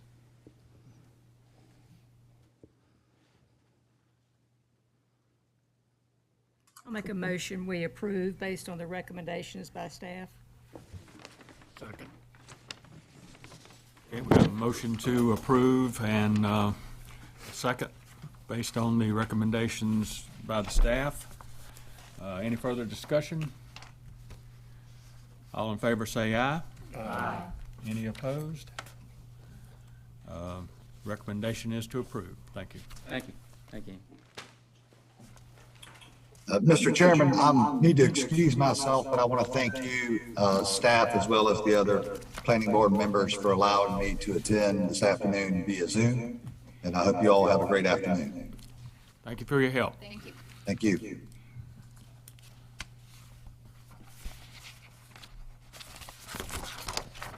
Okay, Amy. Our next item is a special use permit for 108 Charlie Medlin Drive, Unit G, the tattoo parlor. Mr. Cox. All right, Mr. Cox is going to recuse himself from this particular item. Do we have a motion to accept his recusal? Second. Got a motion and a second. All in favor say aye. Aye. Any opposed? So he's recused from this particular item. So we, at last month's meeting, we talked about this very project. It moved from Building 4 to Building 3. So last month, we talked about the tattoo parlor. I am happy to read back through this if you would like for me to. But it is the same thing, except it's in Building 3 of Charlie Medlin, Building 3 of Triton Village on Charlie Medlin versus Building 4. So the intent is for, it's the same unit in the building, so the intent is for the floor plan to be the same, the number of artists to be the same, the window art that we looked at and the signage to be the same, with the understanding that that signage will require its own separate permit. If anyone has any questions, I'd be happy to answer them. Yeah. It's just moving one over. Or Yes, sir. It's moving from 4 to 3. I make a motion to approve. I second. Motion to approve and a second. Any further discussion? All in favor say aye. Aye. Any Amy, opposed? No, go ahead. I just have a question for Amy, but, Okay, go ahead. so it's approved, right? So the recommendation is to approve. Amy, the special use permit that was granted for where they're originally going, will that go away because since it goes with the property? Or will? So we voted to recommend approval, so then it has to go to council for the public hearing, and the change was made prior to going to council, so a special use permit was never issued for the other site. So this will, there will be a public hearing for just about everything. Anything that moved forward tonight, except for our last item, will be a public hearing at the next council meeting. All right, next item. Your next item is a special use permit for 412 Roland Avenue. So in your packet today is a request for a special use permit of motorized watercraft rentals of more than 10 units. The applicant is G. Tyson Hopkins Associates, LLC. The agent is Brad Schuler with Paramount Engineering, and also Amy Schaefer with, I don't remember, I can't think of the name of it, Lee & Claus? Lee Case, I was close. Lee Case firm in Wilmington. The acreage for the entire site is 4.77. The proposed use would be a motorized watercraft rental of 15 to 25 units or boats, not to exceed the approved CAMA permit. The current zoning is C1, and the location again is 412 Roland Avenue. On behalf of G. Tyson Hopkins Associates, LLC, Brad Schuler is requesting to modify an existing special use permit, formerly known as a conditional use permit. The subject property is operated as the Topsail Island Marina and was approved by CAMA to support up to 15 boat slips. The existing CAMA permit encompasses this site and the adjacent marina dry stacks and includes 25 slips. The current CAMA permit is attached for your review. A conditional use permit was granted in 2017, allowing the operation of one tour boat company and one boat jet ski rental company of up to 8 boats. Currently, the applicant is requesting to remove the limit of the number of companies operating in the marina and increase the number of motorized watercraft rentals. The applicant is asking to be limited by either 25 units or the approved CAMA permit, with the more restrictive number being the limit. At this time, the CAMA permit will allow for 15 slips on this property. The applicant is working with CAMA to update the permit to separate the two permits and add additional slips within the portion of the permit associated with the applicant's property. The attached site plan shows the originally permitted slips as numbers 1 through 15 and the proposed additional slips as numbers 16 through 25. The applicant must meet parking, restroom facilities, and landscaping requirements as part of the special use permit associated with motorized watercraft rentals for greater than 10 units. The marina parking currently consists of 27 parking spaces. The applicant will add 6 spaces for a total of 33, which exceeds the ordinance's requirements of 1 space per rental unit. The marina also has an existing restroom facility in the on-site office building. This restroom will be open to all entities operating within the limits of the Topsail Island Marina. The applicant has provided a site plan which shows an addition of 7 wax myrtles to be planted in the parking areas. The applicant has met the requirements of Section 5.19 of Appendix A of the Town Ordinances. Any signage will require a separate permit prior to installation. Please see the attached project narrative and site plan for additional information. Staff had recommended approval as submitted, as this truly isn't discussed in the comp plan to a significant amount. So the applicant is here and would like to say a few words regarding the CAMA permit and whatnot. I do. Do you want to up on? I can. Good evening, Amy Schaefer with Lee Case. I'm not going to pretend we weren't here before, so let me kind of explain what happened. There was some confusion with the property owner as to what exactly his CAMA permit encumbered and what exactly the conditional permit was. There was also some confusion between the current tenants as to what we were asking for. So we went back to the drawing board, met with the current tenants, met with the property owner, met with CAMA, and got everything straightened out. So now we have all of the correct information to bring forth to the board. So that being said, this is a new matter, and so I have to start from the beginning. I will say that under the law, special use permits are required. They are prima facie, sorry, I don't want to use big words. They're entitled to the permit if they meet all of the code requirements and any other conditions that the board sees fit that are tied to code requirements.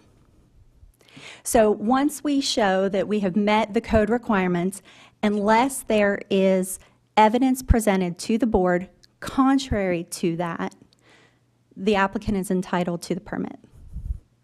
So that being said, I would ask Mr. Brad Schuler to come up and explain to you the site plan as proposed. And can you state your name and qualifications for the record, please? Sure. My name's Brad Schuler. I'm a certified planner with Paramount Engineering. I've been in the planning field for about 13 years. I've worked as a local government planner for about 12 of those years.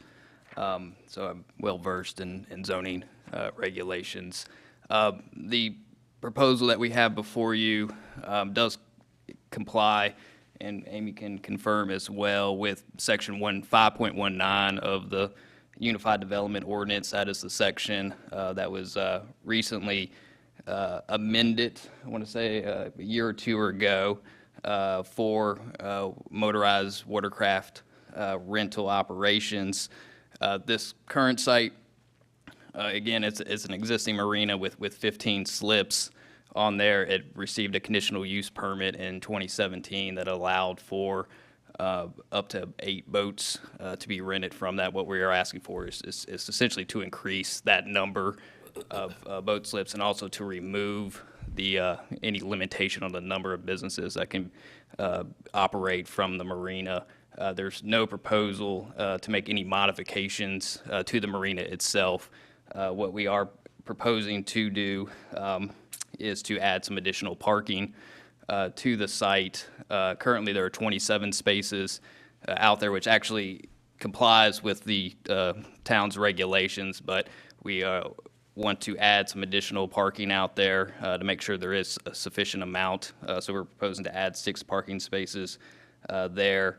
The code also requires that we not be located within 100 feet of an existing residential purpose. Obviously, we are located in a commercial area in town next to an existing dry stack facility and marina. Also, the code requires that a restroom facility be provided for the marina guests and tenants, and there is an existing office building that is on site currently that is providing those restroom facilities. And we will meet any signage requirements. We have to submit for sign permit applications through the town, so any new signage would be reviewed by Amy, and any other additional site plan requirements we would have to submit to Amy and get those reviewed and approved by the town. So we would ask that the application as well as Ms. Kime's site plan be entered into the record. We're happy to answer any questions that you may have. Stephen Pasquantino. So you have an existing camera permit for 15, correct? Correct. What happened, the initial CAMA permit was for our property and the adjacent property, and so there were 25 slips, 25 or 26. The property was divided, and the owners never did anything with the CAMA permit. It was, so when Ms. Kimes and we were looking at this initially, and we called CAMA, they're like, yeah, there's a permit for 25. But when we started looking a little closer, we realized that it was only for the portions on our property, which is 15. And that's why we're working with CAMA to see if we can possibly double stack some of those. If not, you know, that's fine. We would use the 15 slips. So as Mr. Schuler said, there's no request for a modification to the marina.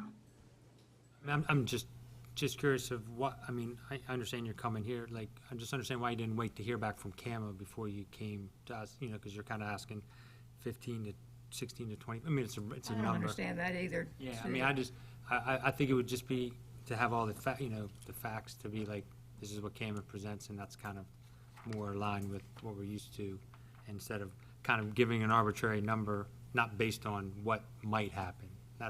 I'm just a little confused on that. Yeah, there are a couple reasons for that. One is that CAMA's pretty backed up in their reviews, and we do have a situation right now that impacts all of these business owners, and so we're trying to get that remedied for all three of the tenants right now of the property. It is not, I know at the last hearing, everybody thought it was just Freedom Boats. It is not only Freedom Boats that would be impacted if this isn't changed. Right now, currently, they could operate 9 under your current code, 9 rental slips, but we'd like to make sure that the current tenants are able to do that, and being at the whim of CAMA is a little bit difficult. In addition to that, your special use permit doesn't have an upper limit.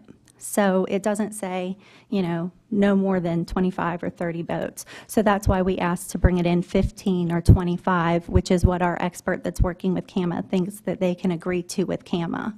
So that's why we came forward without the final number from CAMA. Right now, we would be asking for 15 because that is what is allowed by CAMA permits. Just for Aquaholics? No, ma'am. That is I'm not Aquaholics, but Freedom. Aquaholics, Freedom, and Tiki Tours are all 3 tenants right now. So this 15 slips is for all 3 of them? Yes, ma'am. Total? Yes, ma'am. Anybody, we're not asking for it to be restricted by tenant. 15 slips could be rented out. That's what we're asking for. 2 of them were supposed to be for Tiki Tours. They're using 3 right now, is my understanding. So based on what you're asking approval for would just be giving y'all permission to do what you're already doing. Is that correct? Yes, ma'am. 2 years. Well, this is a 15 slips. It's not going to be like a dry stack where you're going to have 20 boats in the grass and put them in as needed. No, sir.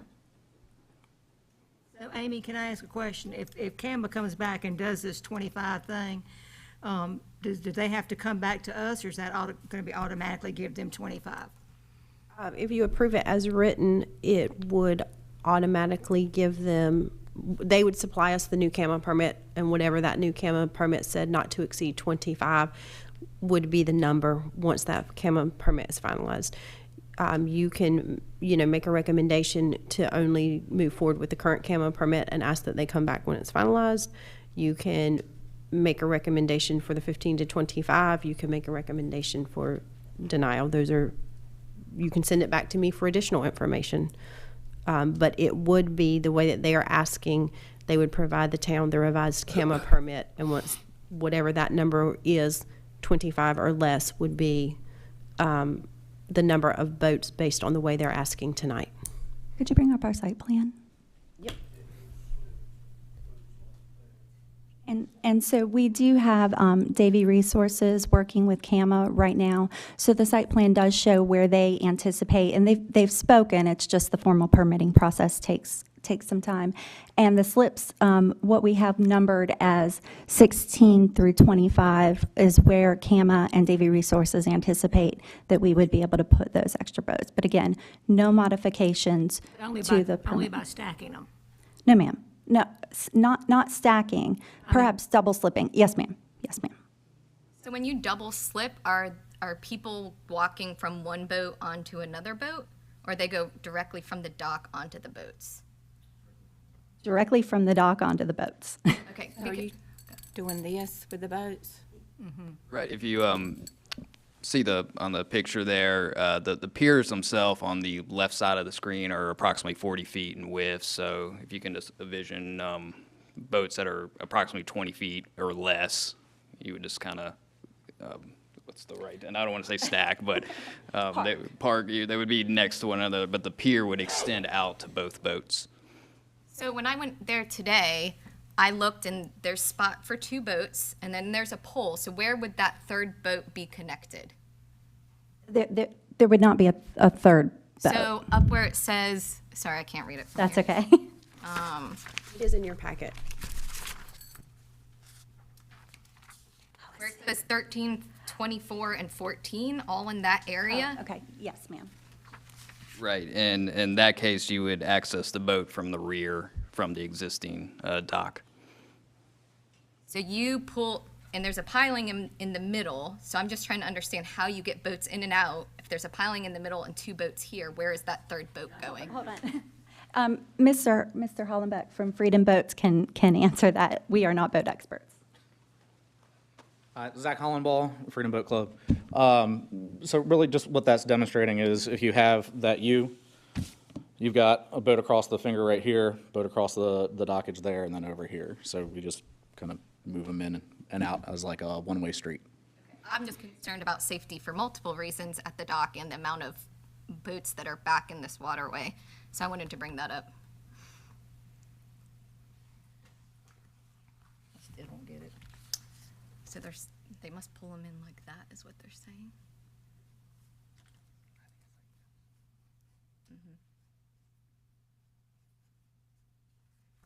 Jimmy Campbell, I personally think to go for the maximum is, you know, we're putting ourselves a little ahead of ourselves. I mean, use by right, I mean, it's been going on for years. 15 seems to be what's there now. Worst case scenario, we could put a addendum in there to come back to us if they want to add more. Can we do something that says each rental company has a max of 8? Like what takes them from? No. So it's like a shopping center is how we talked about it last time. We can give you a square footage, but we can't regulate the number of tenants. So like in a whole building, when they come in for us, there's like 7 storefronts. That may come in as 7 storefronts. It may come in as 3 storefronts, you know, when they do the upfit permits. So we can regulate the land area that is dedicated to the use, but we cannot regulate the number of people that are renting or utilizing that space. So where did that number come from in the original? That make the max of 8 boats, 1 tour company, 1 boat rental. The max of 8 boat companies we could do.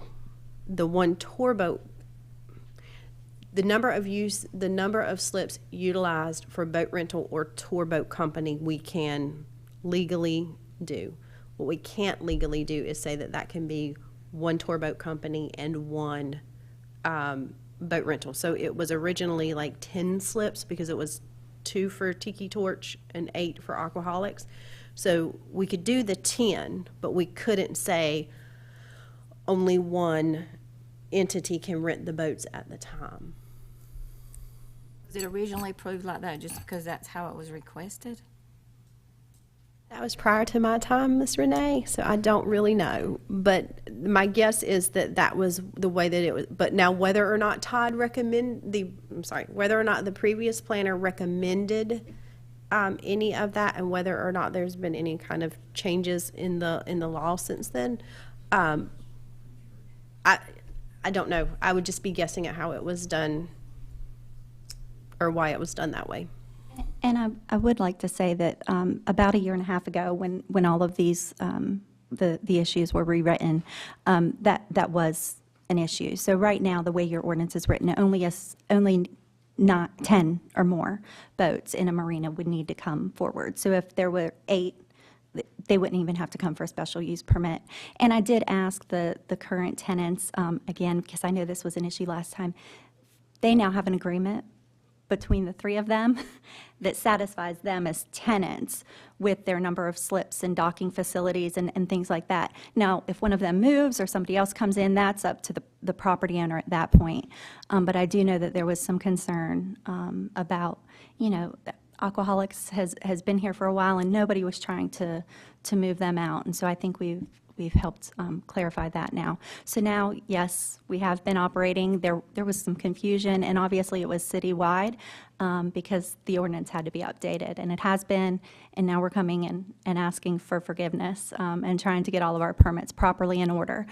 Right now, if one of the operators were to quit for the season, they'd be fine. They'd be in compliance. Well, no, because we've got 2. But, you know, if people are moving in and out, and that's hard to monitor, honestly, as well, and extra requirements for the town. So that's why we ask that. And if the board is seeing fit to recommend 15 right now as the CAMA permit stands and asks us to come back, we will. We were just hoping that since CAMA regulates slips and uses in marinas, that, you know, you would see fit that to let CAMA handle that regulation. But if it's 15 now and we come back and ask for the rest whenever we have CAMA final approval, we would accept that condition. I didn't mean to interrupt. Have I lost my mind, but didn't we approve it for that at one point in time? For what? For 15 or 16? Not that I am aware of, I thought it was 8 originally, and then we upped it to 8 each for Aquaholics and Freedom. No, ma'am. We have never granted anything since Freedom came. So we worked through the process of the whole boat rental thing a year and a half or so ago, and that's when we changed it to if you were less than 10, you could do it by right in one facility as long as you met the rules and regulations. Came from the by right.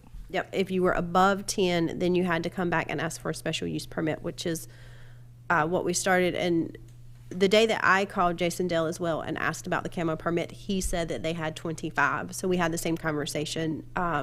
When they actually started looking at the permit, they realized that it was not the case. So that's where the confusion with the camo permit came in. Well, I'll have to go back to my original, I'm sorry, Renee. Then my concern is, other than the number of boats, is the fact that it's dangerous. It's very congested in that area. So I don't want to see any more. If 15 suits y'all, that's fine. I'm done. I have a question. When you referred to that they have an agreement, who is the agreement with? Yes, ma'am. The current tenants are Aquaholics, Freedom Boats, and Tiki Tours. And the three of the business owners have an agreement for the current use of the marina. Because there was a lot of confusion last time about, you know, was somebody trying to push out somebody else? Was somebody trying to stop somebody from operating? And that is not the case. So we have since all sat down and worked through those issues. So is that just a verbal? It's written.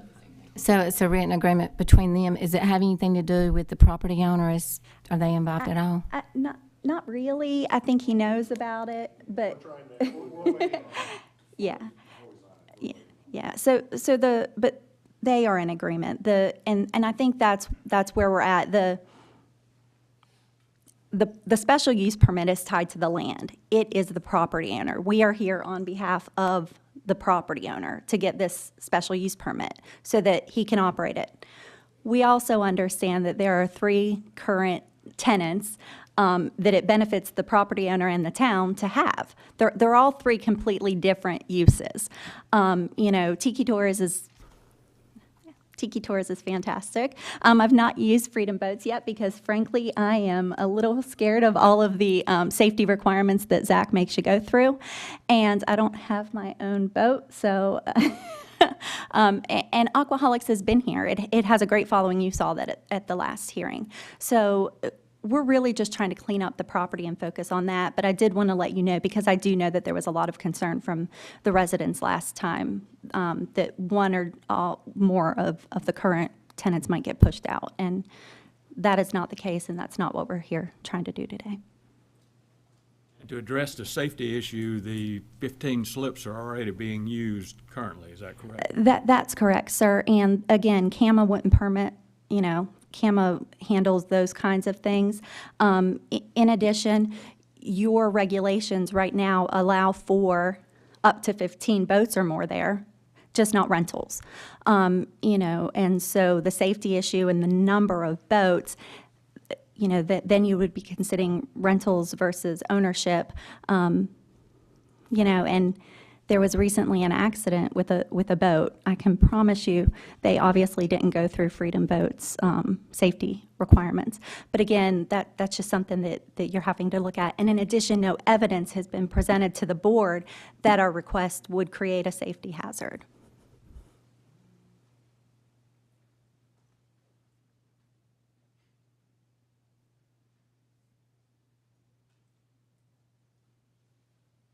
More discussion, questions?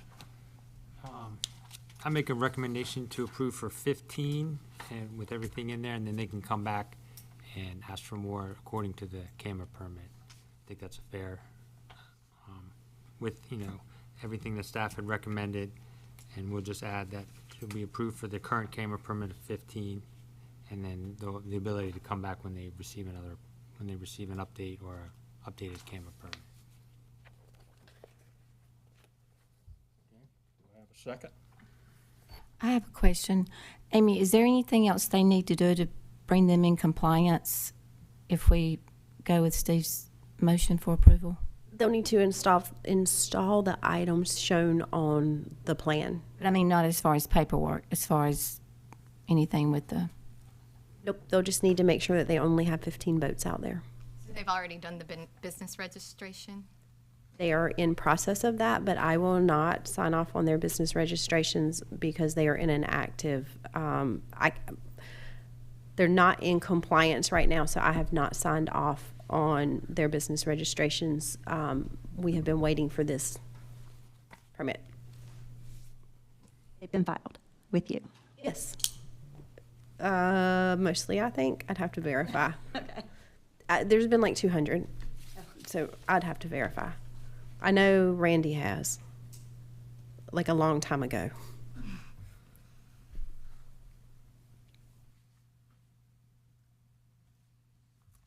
I second Steve's motion unless there's more. All right, so we've got a motion to approve 15 boat slips. And we have a second. Any further discussion? All in favor, say aye. Aye. Any opposed? Aye. Opposed? Sally has voted in opposition. The recommendation for 15 has been approved. For your time. Thank you. Thank you.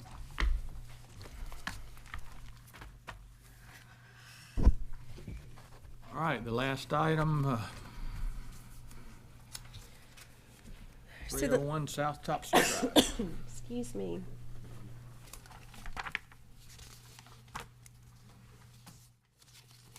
The last item in your packet today is a request for a waiver from the height requirements of fence installation. Mr. Boyd is here today and would like to speak. He also has some pictures that he would like to provide that are in addition. If you will hand those to Miss Alexis will provide them to the board. So in your packet, we have the 5.2 fences ordinance. This is located at 301 South Topsail Drive, Unit D, which is next to the donut shop and the bagel shop.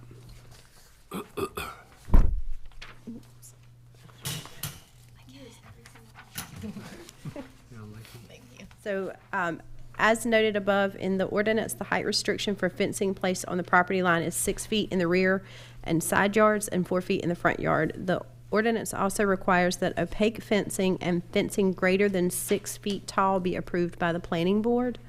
So before you tonight is a request for an 8-foot-high opaque fence to be placed on the property line between the existing residential unit at 301 South Topsail Drive, Unit D, and the adjacent multi-tenant commercial building. The attached site plan shows the location of the fence. The applicant is making this request to create a barrier to deter raccoons from entering the pool while eating. The raccoons are currently retrieving items from the adjacent restaurant and climbing the fence to the pool to find the closest water source to wash those items prior to eating them. The fence that is submitted was chosen because the wind resistance is up to 130 miles per hour. So they did look into a fence that would be more strong in hurricane. Staff recommends approval of the submitted fence, and Mr. Boyd is here to talk to y'all as well. Thank you. Good evening. Yeah, so I think Amy did a nice job kind of summarizing why we're here and asking for the variance request. We put our pool in 2016, several years ago, and elevated it, as you can see in some of the pictures there. The challenge that we've had is because where we're located, like residential, right between a couple businesses with the dumpsters, there's an easy food source for the raccoons. We're animal lovers, so we hate to trap them, but we have a trapper, and there's a letter in there from our trapper that is licensed. So we've been following pretty much everything he's told us to do, to try to secure everything, close everything up. We've wrapped PCP or vinyl wrappings around our pilings so they can't crawl up. And we've pretty much did all the barriers we can do.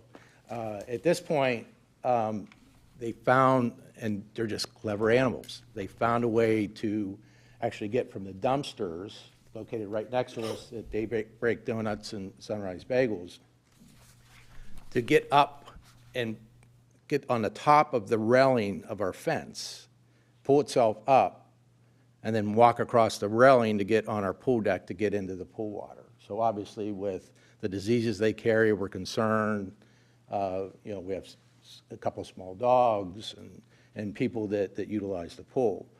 So this 2-foot extension that we're requesting will no longer give them the reach to pull themselves up on. We put bird spikes on. Again, we hate to do that, but we thought that was one of the recommendations, again, from the licensed trapper, that when they touch it, they'll let go, but they'll walk right across it. You can see some of those pictures there in the packet. They walk right across the bird spikes to get to the water source. So with that, we are requesting to replace our existing 6-foot hurricane-proof fence with an 8-foot fence. And we think that will be the final step that we need to take, you know, to keep them out of the pool area. Yeah. So a lot of them. I have a question. I sympathize with you. Sure. It's seen on the backside, Yes, it's in the back of the property, the very, very rear of the property, all the way down? all the way down to right at the end of the border of our property. Well, our property goes out into the marsh, actually. But it's on everything that's been approved when we put the pool in by CAMA. So you can see I think the pictures of the fence, if you, like pages 16 or 17 will show the side views, you know, the current six-foot fence. So the fence on the waterfront is 6 foot. Yes. And you're gonna just do 8 foot on the one side, or? I want to do, we, On around the whole thing? the whole pool perimeter if we could, the existing one. So it runs down by Daybreak Donuts and then cuts back like a small 3-foot section that's there on the backside. Would you have to get anything else from CAMA to do that? No, we're already within the existing, if you even notice, like our deck, we had to carve out, that we have a funny-looking deck, so we're already following all the CAMA guideline, the permit that we got from them to put the pool in the first place. Can you tell me again how they're getting in your fence? They are actually able to get either from the dumpster, that's really close. If you see the one picture on the, you see how close the dumpsters are to our fence. They're able to actually get over to it and get on to, we had to put another little fence. You can see the rope that's on that one picture there because cars were hitting our fence from the side there. They're actually able to get up on that, and then they're shimmying their way up and then grabbing that top rail. And you can see, I put some pictures of their paw prints just to kind of show you exactly where they're getting up on there. So they're able actually to pull themselves up on, walk across the rail, and then get into the pool. By the way, have you asked your tenants next door with the dumpster if they'd move it? We have not. That's been there for quite some time, but. I mean, it seems to be kind of an easy fix, but, you know, if you could get them to do that. Yeah, but. Hi, I'm his wife. I'm the one who's been dealing with the trapper. That letter that is in the packet is very important to our case. For 3 years now, he's trapped over a dozen raccoons. Just currently, during this trapping, right now that he's doing, he's already up to another 12. So he's captured many more than what his letter is stating. And he feels horrible for us because we have done everything he has suggested, put a lot of money into trying to prevent them to getting on our property. Problem is, he told us that raccoons don't have saliva glands. So when they get their meal, which between Beauchene's, which is their McDonald's, and the donut shop, they have it made, and they're looking for a water source. And so they get up on there, and they will do anything to get up on there, on the fence. And they get up on there, and they have to have that water to survive. So they are bathing in the pool. We have to clean it on a daily basis. We have to vacuum it every day. They are cleaning themselves, they are getting their water, and then they go. And actually, last year, we had one living in an outdoor closet that we weren't aware of, destroyed everything in it, and they're a major problem. I know the owner of Blue Inlet had one living in her closet inside of her shop. Didn't know the raccoon was there until she opened up the closet door and saw the mess everywhere, and she was like, what happened here? Kind of like what I did with our closet. She looked up, and there the raccoon was sleeping on the top shelf. They are never going away, according to the trapper, because they have a lifespan of only 3 to 4 years. But within that first year, they are breeding already, and there are hundreds of them. And I can sit out on our deck at night and just watch them one by one getting up on the dumpsters. And we have tried putting heavy things on it, but that only lasts so long because we're not here on a full-time basis. And even if we would have, say, bungee cord their dumpsters at nighttime when we're here, they have Beauchene's, they have Topsail Steamer, they have Torino's, or what is it called? The Italian place right down by Beauchene's. I mean, they have a slew of options for their food every night. So it's become a very difficult problem to manage. We've wrapped our pilings going up with vinyl. We've closed off every access underneath the pool. We have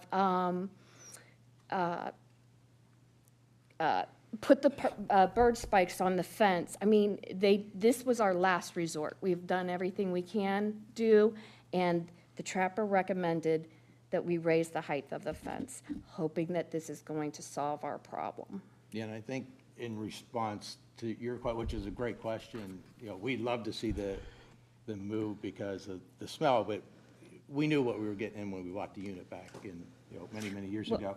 Actually, when we bought the place, that building there was nothing really in it. The original owner had like a little boutique, but then it sat empty for a while, and then it slowly started getting renters and stuff. We never had a dumpster problem until, the donut shop, which I love, and the bagel shop. And there is no other place to put their dumpsters, unfortunately. And there's 3. There's a dump, and then 2 other dumpsters right in a row, extremely close to the fence. Yeah, I do think that's probably the only place, because on the other side of their property, I think they have no room over there. That'd be the only other place they could probably locate. And it's so limited, so, and it's just, we're at our wit's end. I called the town hall, and I tried to get some input, like what can we do? And it has just, we're at the end of the road as far as what we can do to try to get them to stay off of the deck and getting in the pool. Yeah, so we think just adding the 2 feet, giving them that way to somehow leverage themselves up, the 2 feet will make that big difference that they won't be able to reach up and grab, and then that will do the trick. You're just doing it on the side, you're not doing it on the back. Nope. You're doing the whole thing? It's exactly the same same same footprint that we currently have that was approved when we put it in 2016. But it's going to be 2 feet higher to prevent them from being able to reach up and get up to our property to get into the pool. I'm thinking, why wouldn't they go up the backside? It's shorter. The backside is pilings. They were going originally up the pilings, and there would be like several. I mean, the whole deck and everything. The pool would be filthy because they live in the marsh. And we wrapped those, according to the trapper's recommendation, with vinyl. They can no longer crawl up them. So, So the fence runs, as you can see from, this is on page 17, down the side. This is the side that faces Daybreak Donuts, right here. And then there's just a little return on it. It's about a 3-foot section that will take it up. And you're right, it is shorter down at that lower end. And that's kind of where these dumpsters are. That's where they're getting up, on this shorter side of the fence right now. Another 2 feet will stop them from being able to reach up on. Looks to me like the dumpsters are too far away for them to use well, the if you dumpster. look, there's a post fence with a rope. If you look You at the sure they're not picture, climbing that? they are doing that. Have you considered Once lowering that? Once we put the bird spikes, they went to, I mean, they have, if you look at that post, that double post at the end, we even put the bird spikes on there. They will get up on top of those spikes, reach up and get on top of the top rail of the fence with the spikes there, walk across the spikes, get to where there aren't any spikes and get on the pool deck. Fence with the rope is to keep vehicles from hitting your other Well, vehicles. we installed that because it's a limited space there for the employees of the units there at Daybreak Donuts and the bagel shop. The young kids, they're all crammed in there every morning. And when one shift leaves, they were trying to avoid all the cars, and our fence ended up getting hit a couple times. So we thought, well, it's on our property. So I thought, well, let's put something there that's going to protect the fence. And so that's why that's there. Have you considered lowering that fence first as an option? Well, I don't know if that would, then it would, Yeah. but. Oh, it'd but- definitely be cheaper, yeah. But the thing is, it's to protect our fence. And whether it's a 6-foot fence or an 8-foot fence, we need that barrier there because of all the crammed-in cars and the parking there. The parking there is pretty tight for the workers. Yeah, and these posts are probably about 3 feet or so. I don't know if the picture shows it, but they're probably about 3 feet high. So when you think of a car and the bumpers and what's hitting, that's the contractor said that's probably the right height. Yeah, we didn't put it in. We had a contractor put it in. That's a 6-foot fence that you have now, the white fence? Yes. Yeah. So they're probably 4 feet tall, the small fence, 4. They're definitely under 4 feet, and there might be a little over 3 feet. I'm sorry, I didn't measure that. Amy, don't we have to, with the dumpsters, don't they have to be out of sight? Aren't they supposed to be fenced in and? Yes, but I'm not 100% sure when that ordinance came in versus when that was built. So some of the older sites don't lend to some of those retrofits, and putting an additional fence around the dumpster may give the raccoon somewhere to jump to be even closer and higher to them. I think an 8-foot fence is kind of just putting a Band-Aid on the problem. And I know we have some raccoons at one point lived under the water tower with the town. And I've also heard the town may have a licensed trapping person. So I'm wondering, instead of putting a Band-Aid on the problem, I know you've trapped, believe me, I've had raccoon problems myself. I know they're a pain, but I don't think an 8-foot fence is going to keep them out. So I think they're going to find other ways, especially with your 3-foot post there. That was from our trapper. The That's 3-foot post was from the trapper? No, the 8-foot fence, No. extending it up. If you read the letter is, he pretty much spells out everything he has done in the last 3 years. And we have a small fortune in trapping fees. I mean, every time he comes out to do a session of trapping, it's $350. So you figure we're probably near 40 raccoons now. Yeah, I feel your pain with raccoons. Just for our point of view, we just have to be careful. If we start allowing an 8-foot fence next to every commercial restaurant dumpster, we might be opening a can of worms we don't want to open. So I'm just wondering if they are still living under the water tower. I don't know if they still are. They were at one point. But if there's other options to explore before we pop up an 8-foot fence, like I think Frank said, taking down that 3-foot thing so that they don't climb up it. I don't know. But it's protection for our fence because it has been hit 2 times now. can leave it and climbing just it cut before off without the top. fence. Well, without when you have an Matter even if it's 8 SUV, foot I mean, tall. you have to have it tall enough for, that an SUV, when it's backing out, it's not gonna hit the fence. When we installed the vinyl and the PVC around the wood, because that was the way they were getting up before, they would climb up the lower part of our pool, the deck. We have vinyl on the top, but it was just a plain wood. They were climbing up those posts. The minute we put the PVC, the vinyl around those, they could no longer get up. It's Nope. too slippery for I them. used to, every So now and our- then I'll see their little handprints, like, why can't I get up there now? You know, like, so it has worked, it's effective. Every recommendation that the trapper has given us, it has, And they can't helped. climb up the vinyl fence. They cannot do it. And the way they're getting up is by grabbing that top, because we could see their paw prints, they're grabbing it and pulling themselves up. So that's why the 2 feet will prevent them from getting up. Everything else is closed up, and we spent thousands of dollars trying to, correct the problem. Amy, do we know if the town's working on anything for a raccoon problem? Mr. Price, do we know if the town is working on anything?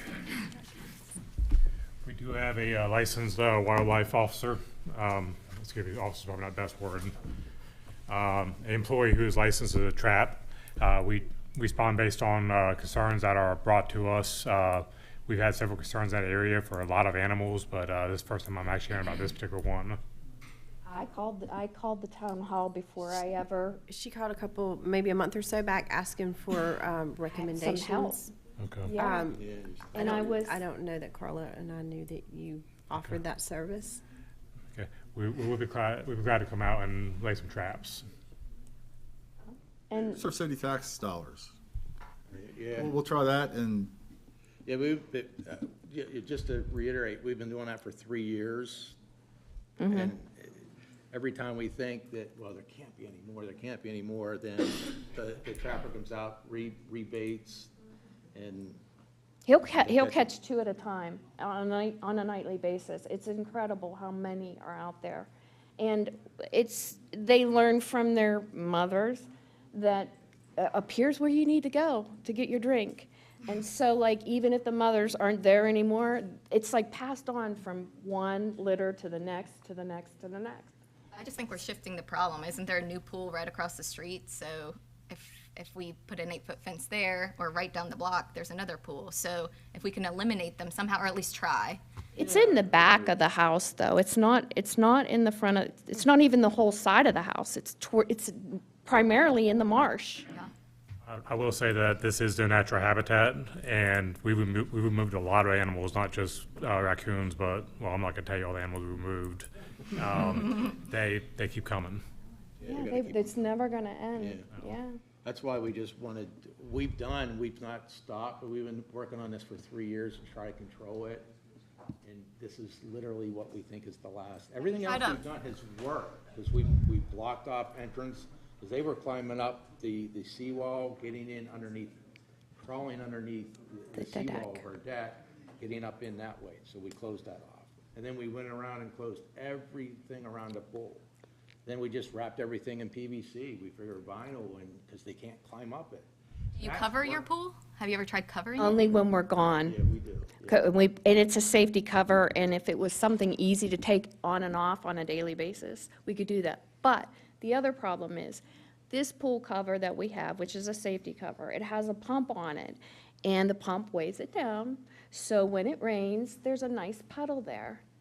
And that's enough for them to say, hey, there's some water up there. When we're not here, they go up there, even if the cover is on the pool. do we have any 8-foot fences now?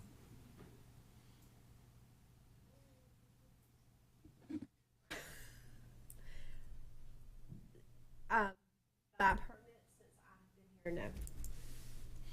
Are there some potentially older ones out there and some that do not meet the requirements? Yes. Because I think we are opening up Pandora's box, because there's so many other places that would want 8-foot fences or 10-foot fences, or tried a video camera just to see where they're coming? Oh, yeah, we have cameras installed, and the trapper has even installed cameras. He said he was in disbelief that they were actually climbing the wooden post with the bird spikes on it, grabbing, because he said their pads are so soft. He couldn't believe, but of course he saw it all, how they were getting on. And, We don't like to have the bird spikes back there either, because there could be people that come back and throw trash from the restaurants into the garbage, because we don't, that is a liability issue for us. So we don't want them, because they're pretty sharp, I know, putting them up. But, so I think, we've just tried absolutely everything. yeah, And- I'm really at a loss. Like I said, I called town hall, like, can you please give me some guidance how I can take care of this issue? And even the trapper in his letter said that they're never, like what you said, they're never going away, so you can trap, I'll keep on coming back, you'll keep on paying me, but you're not gonna eradicate the issue by trapping. You guys trying an electric fence? Again, we thought of that, but it's a liability issue. I mean, Around the top? Well, we're not familiar with that, but most of the time, we've even, and I neglected to say this, because we thought, well, if we can get the bird spikes up there, or if that would have helped, or get the fence higher, we've even bought rebar and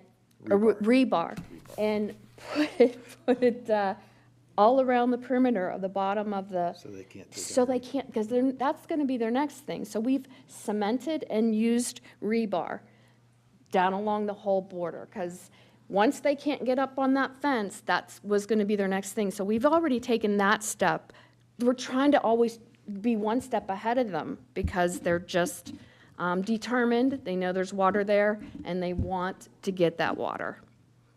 And this is the only place that they're getting on now, is this one area that they're crawling up, grabbing the top, walking across. It's the last place. So everything else that we've done has worked. And that's why we would love just if we could raise it another 2 feet, and that would solve that problem. So you're saying they're getting up from the dumpster?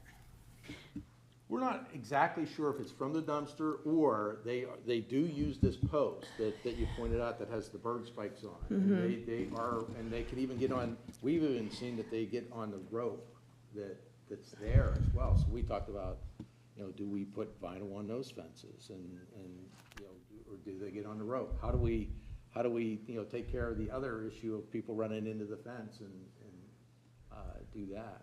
And it's our trapper that we've been trying to follow his advice, because he has so much experience in this, and he's saying, if you raise your fence, that you do. You've done everything else that you can do. And trapping them, in his opinion, you just can't. The food source is too easy, the water's too tempting for them, there's. His words were, you're never gonna get rid of the raccoons until you get rid of the food source. Well, we're surrounded by restaurants, and we're always gonna have those dumpsters.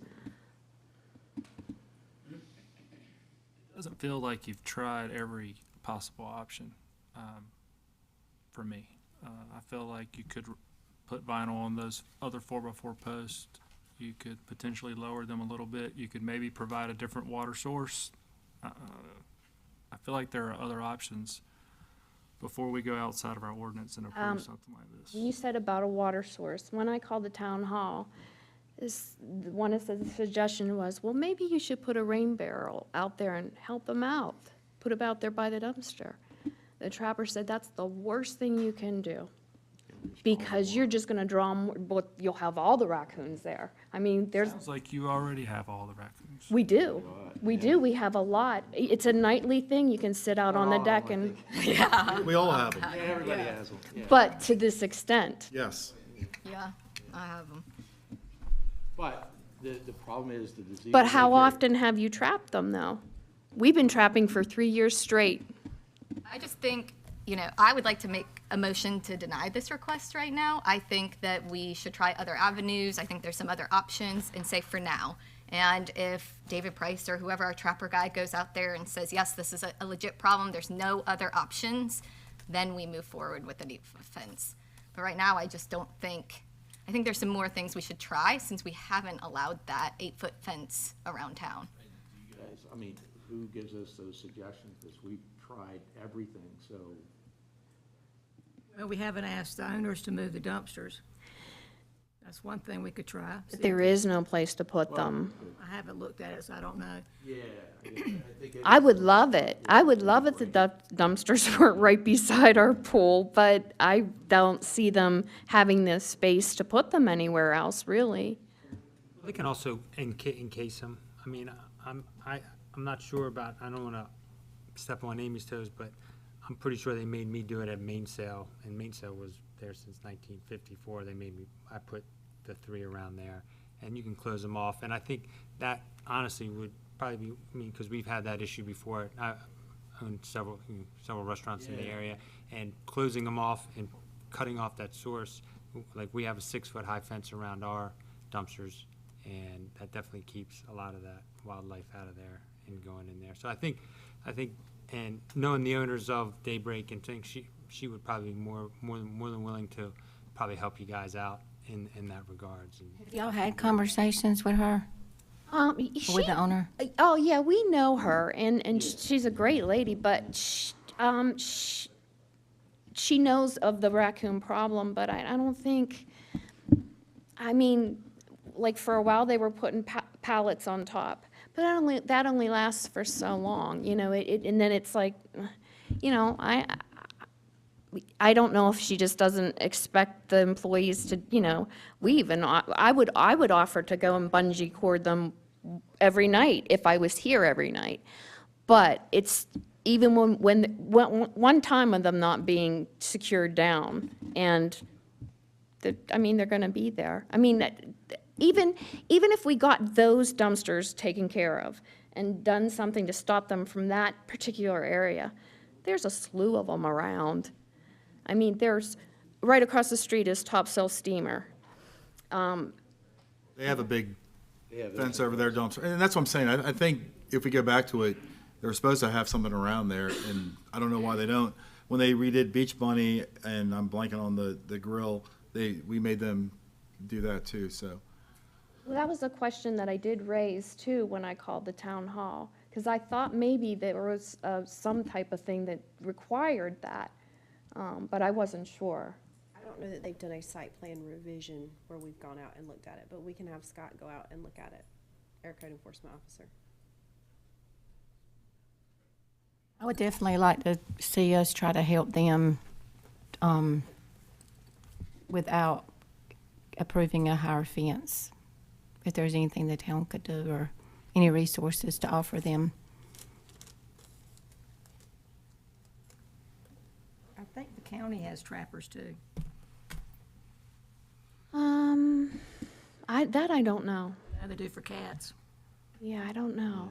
That I don't know.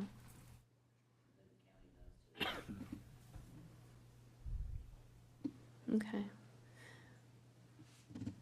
Definitely try to use your resources instead of spending your, yeah. Yeah. Yeah. See if you can. Yeah. Yeah. Yeah, I'll say it again, I motion to deny for now and try some other avenues. Second. All right. Got a motion for denial and a second. Any further discussion? No, just only, can I have your information? Perfect. I'll be calling you. Thank you. All in favor, say aye. Aye. Thank you. Thank you. Thank you for your time. Thanks. Good luck. Not that we're against you. Oh, yeah, thanks. We really feel your pain. Oh, yeah. Yeah. Yeah. Scare the heck out of me.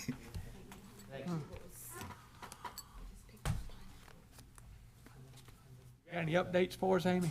I do. Car wash that y'all so graciously approved in front of the Harris Teeter has decided not to move forward. There will not be a car wash in front of the Harris Teeter. How am I gonna clean my car? Good. With the one right out front in front of the Publix. So that is not moving forward. Magnolia Reserve and Waterside are still putting in infrastructure to move forward with their additional phases. We have had a couple of restaurants that are looking to build or expand. So I've had a few renderings submitted that did not meet our upscale coastal town that we want to be. So I am working with them on that. And then I have. They were? Maybe. Chug and Grub submitted some, isn't that the name of the one at the, yeah, Chug and Grub, and then the owners of the Peak have submitted something on JH Bats as far as the owners of the Peak on JH Bats have submitted something as far as a rendering, but I have not received a site plan or any kind of site plan for either one of them yet. The first one you said was what? Chug and Grub. Well, they're already over there. They are in a multi-tenant building. They are looking at their own building. Actually, Gateway Plaza has like 10-foot fences or 8-foot fences. Gateway Plaza has like 8 or 10-foot fences around their dumpsters. We'll look at getting that. Some of those older sites may not be set up to put the fencing and be able to get the truck in there to get it out. So we will definitely look at that. The comprehensive land use plan update, I have received the PDF version for all of y'all to look at, but I didn't want to send it out until we got through tonight because I knew you were focused on that. So my intent would be to send that to everybody on Monday and ask for comments within the next 10 days or so that we can get them back. And that is all I have tonight. Make a motion, we adjourn. Second. All in favor, say aye. Aye. Okay, thank you.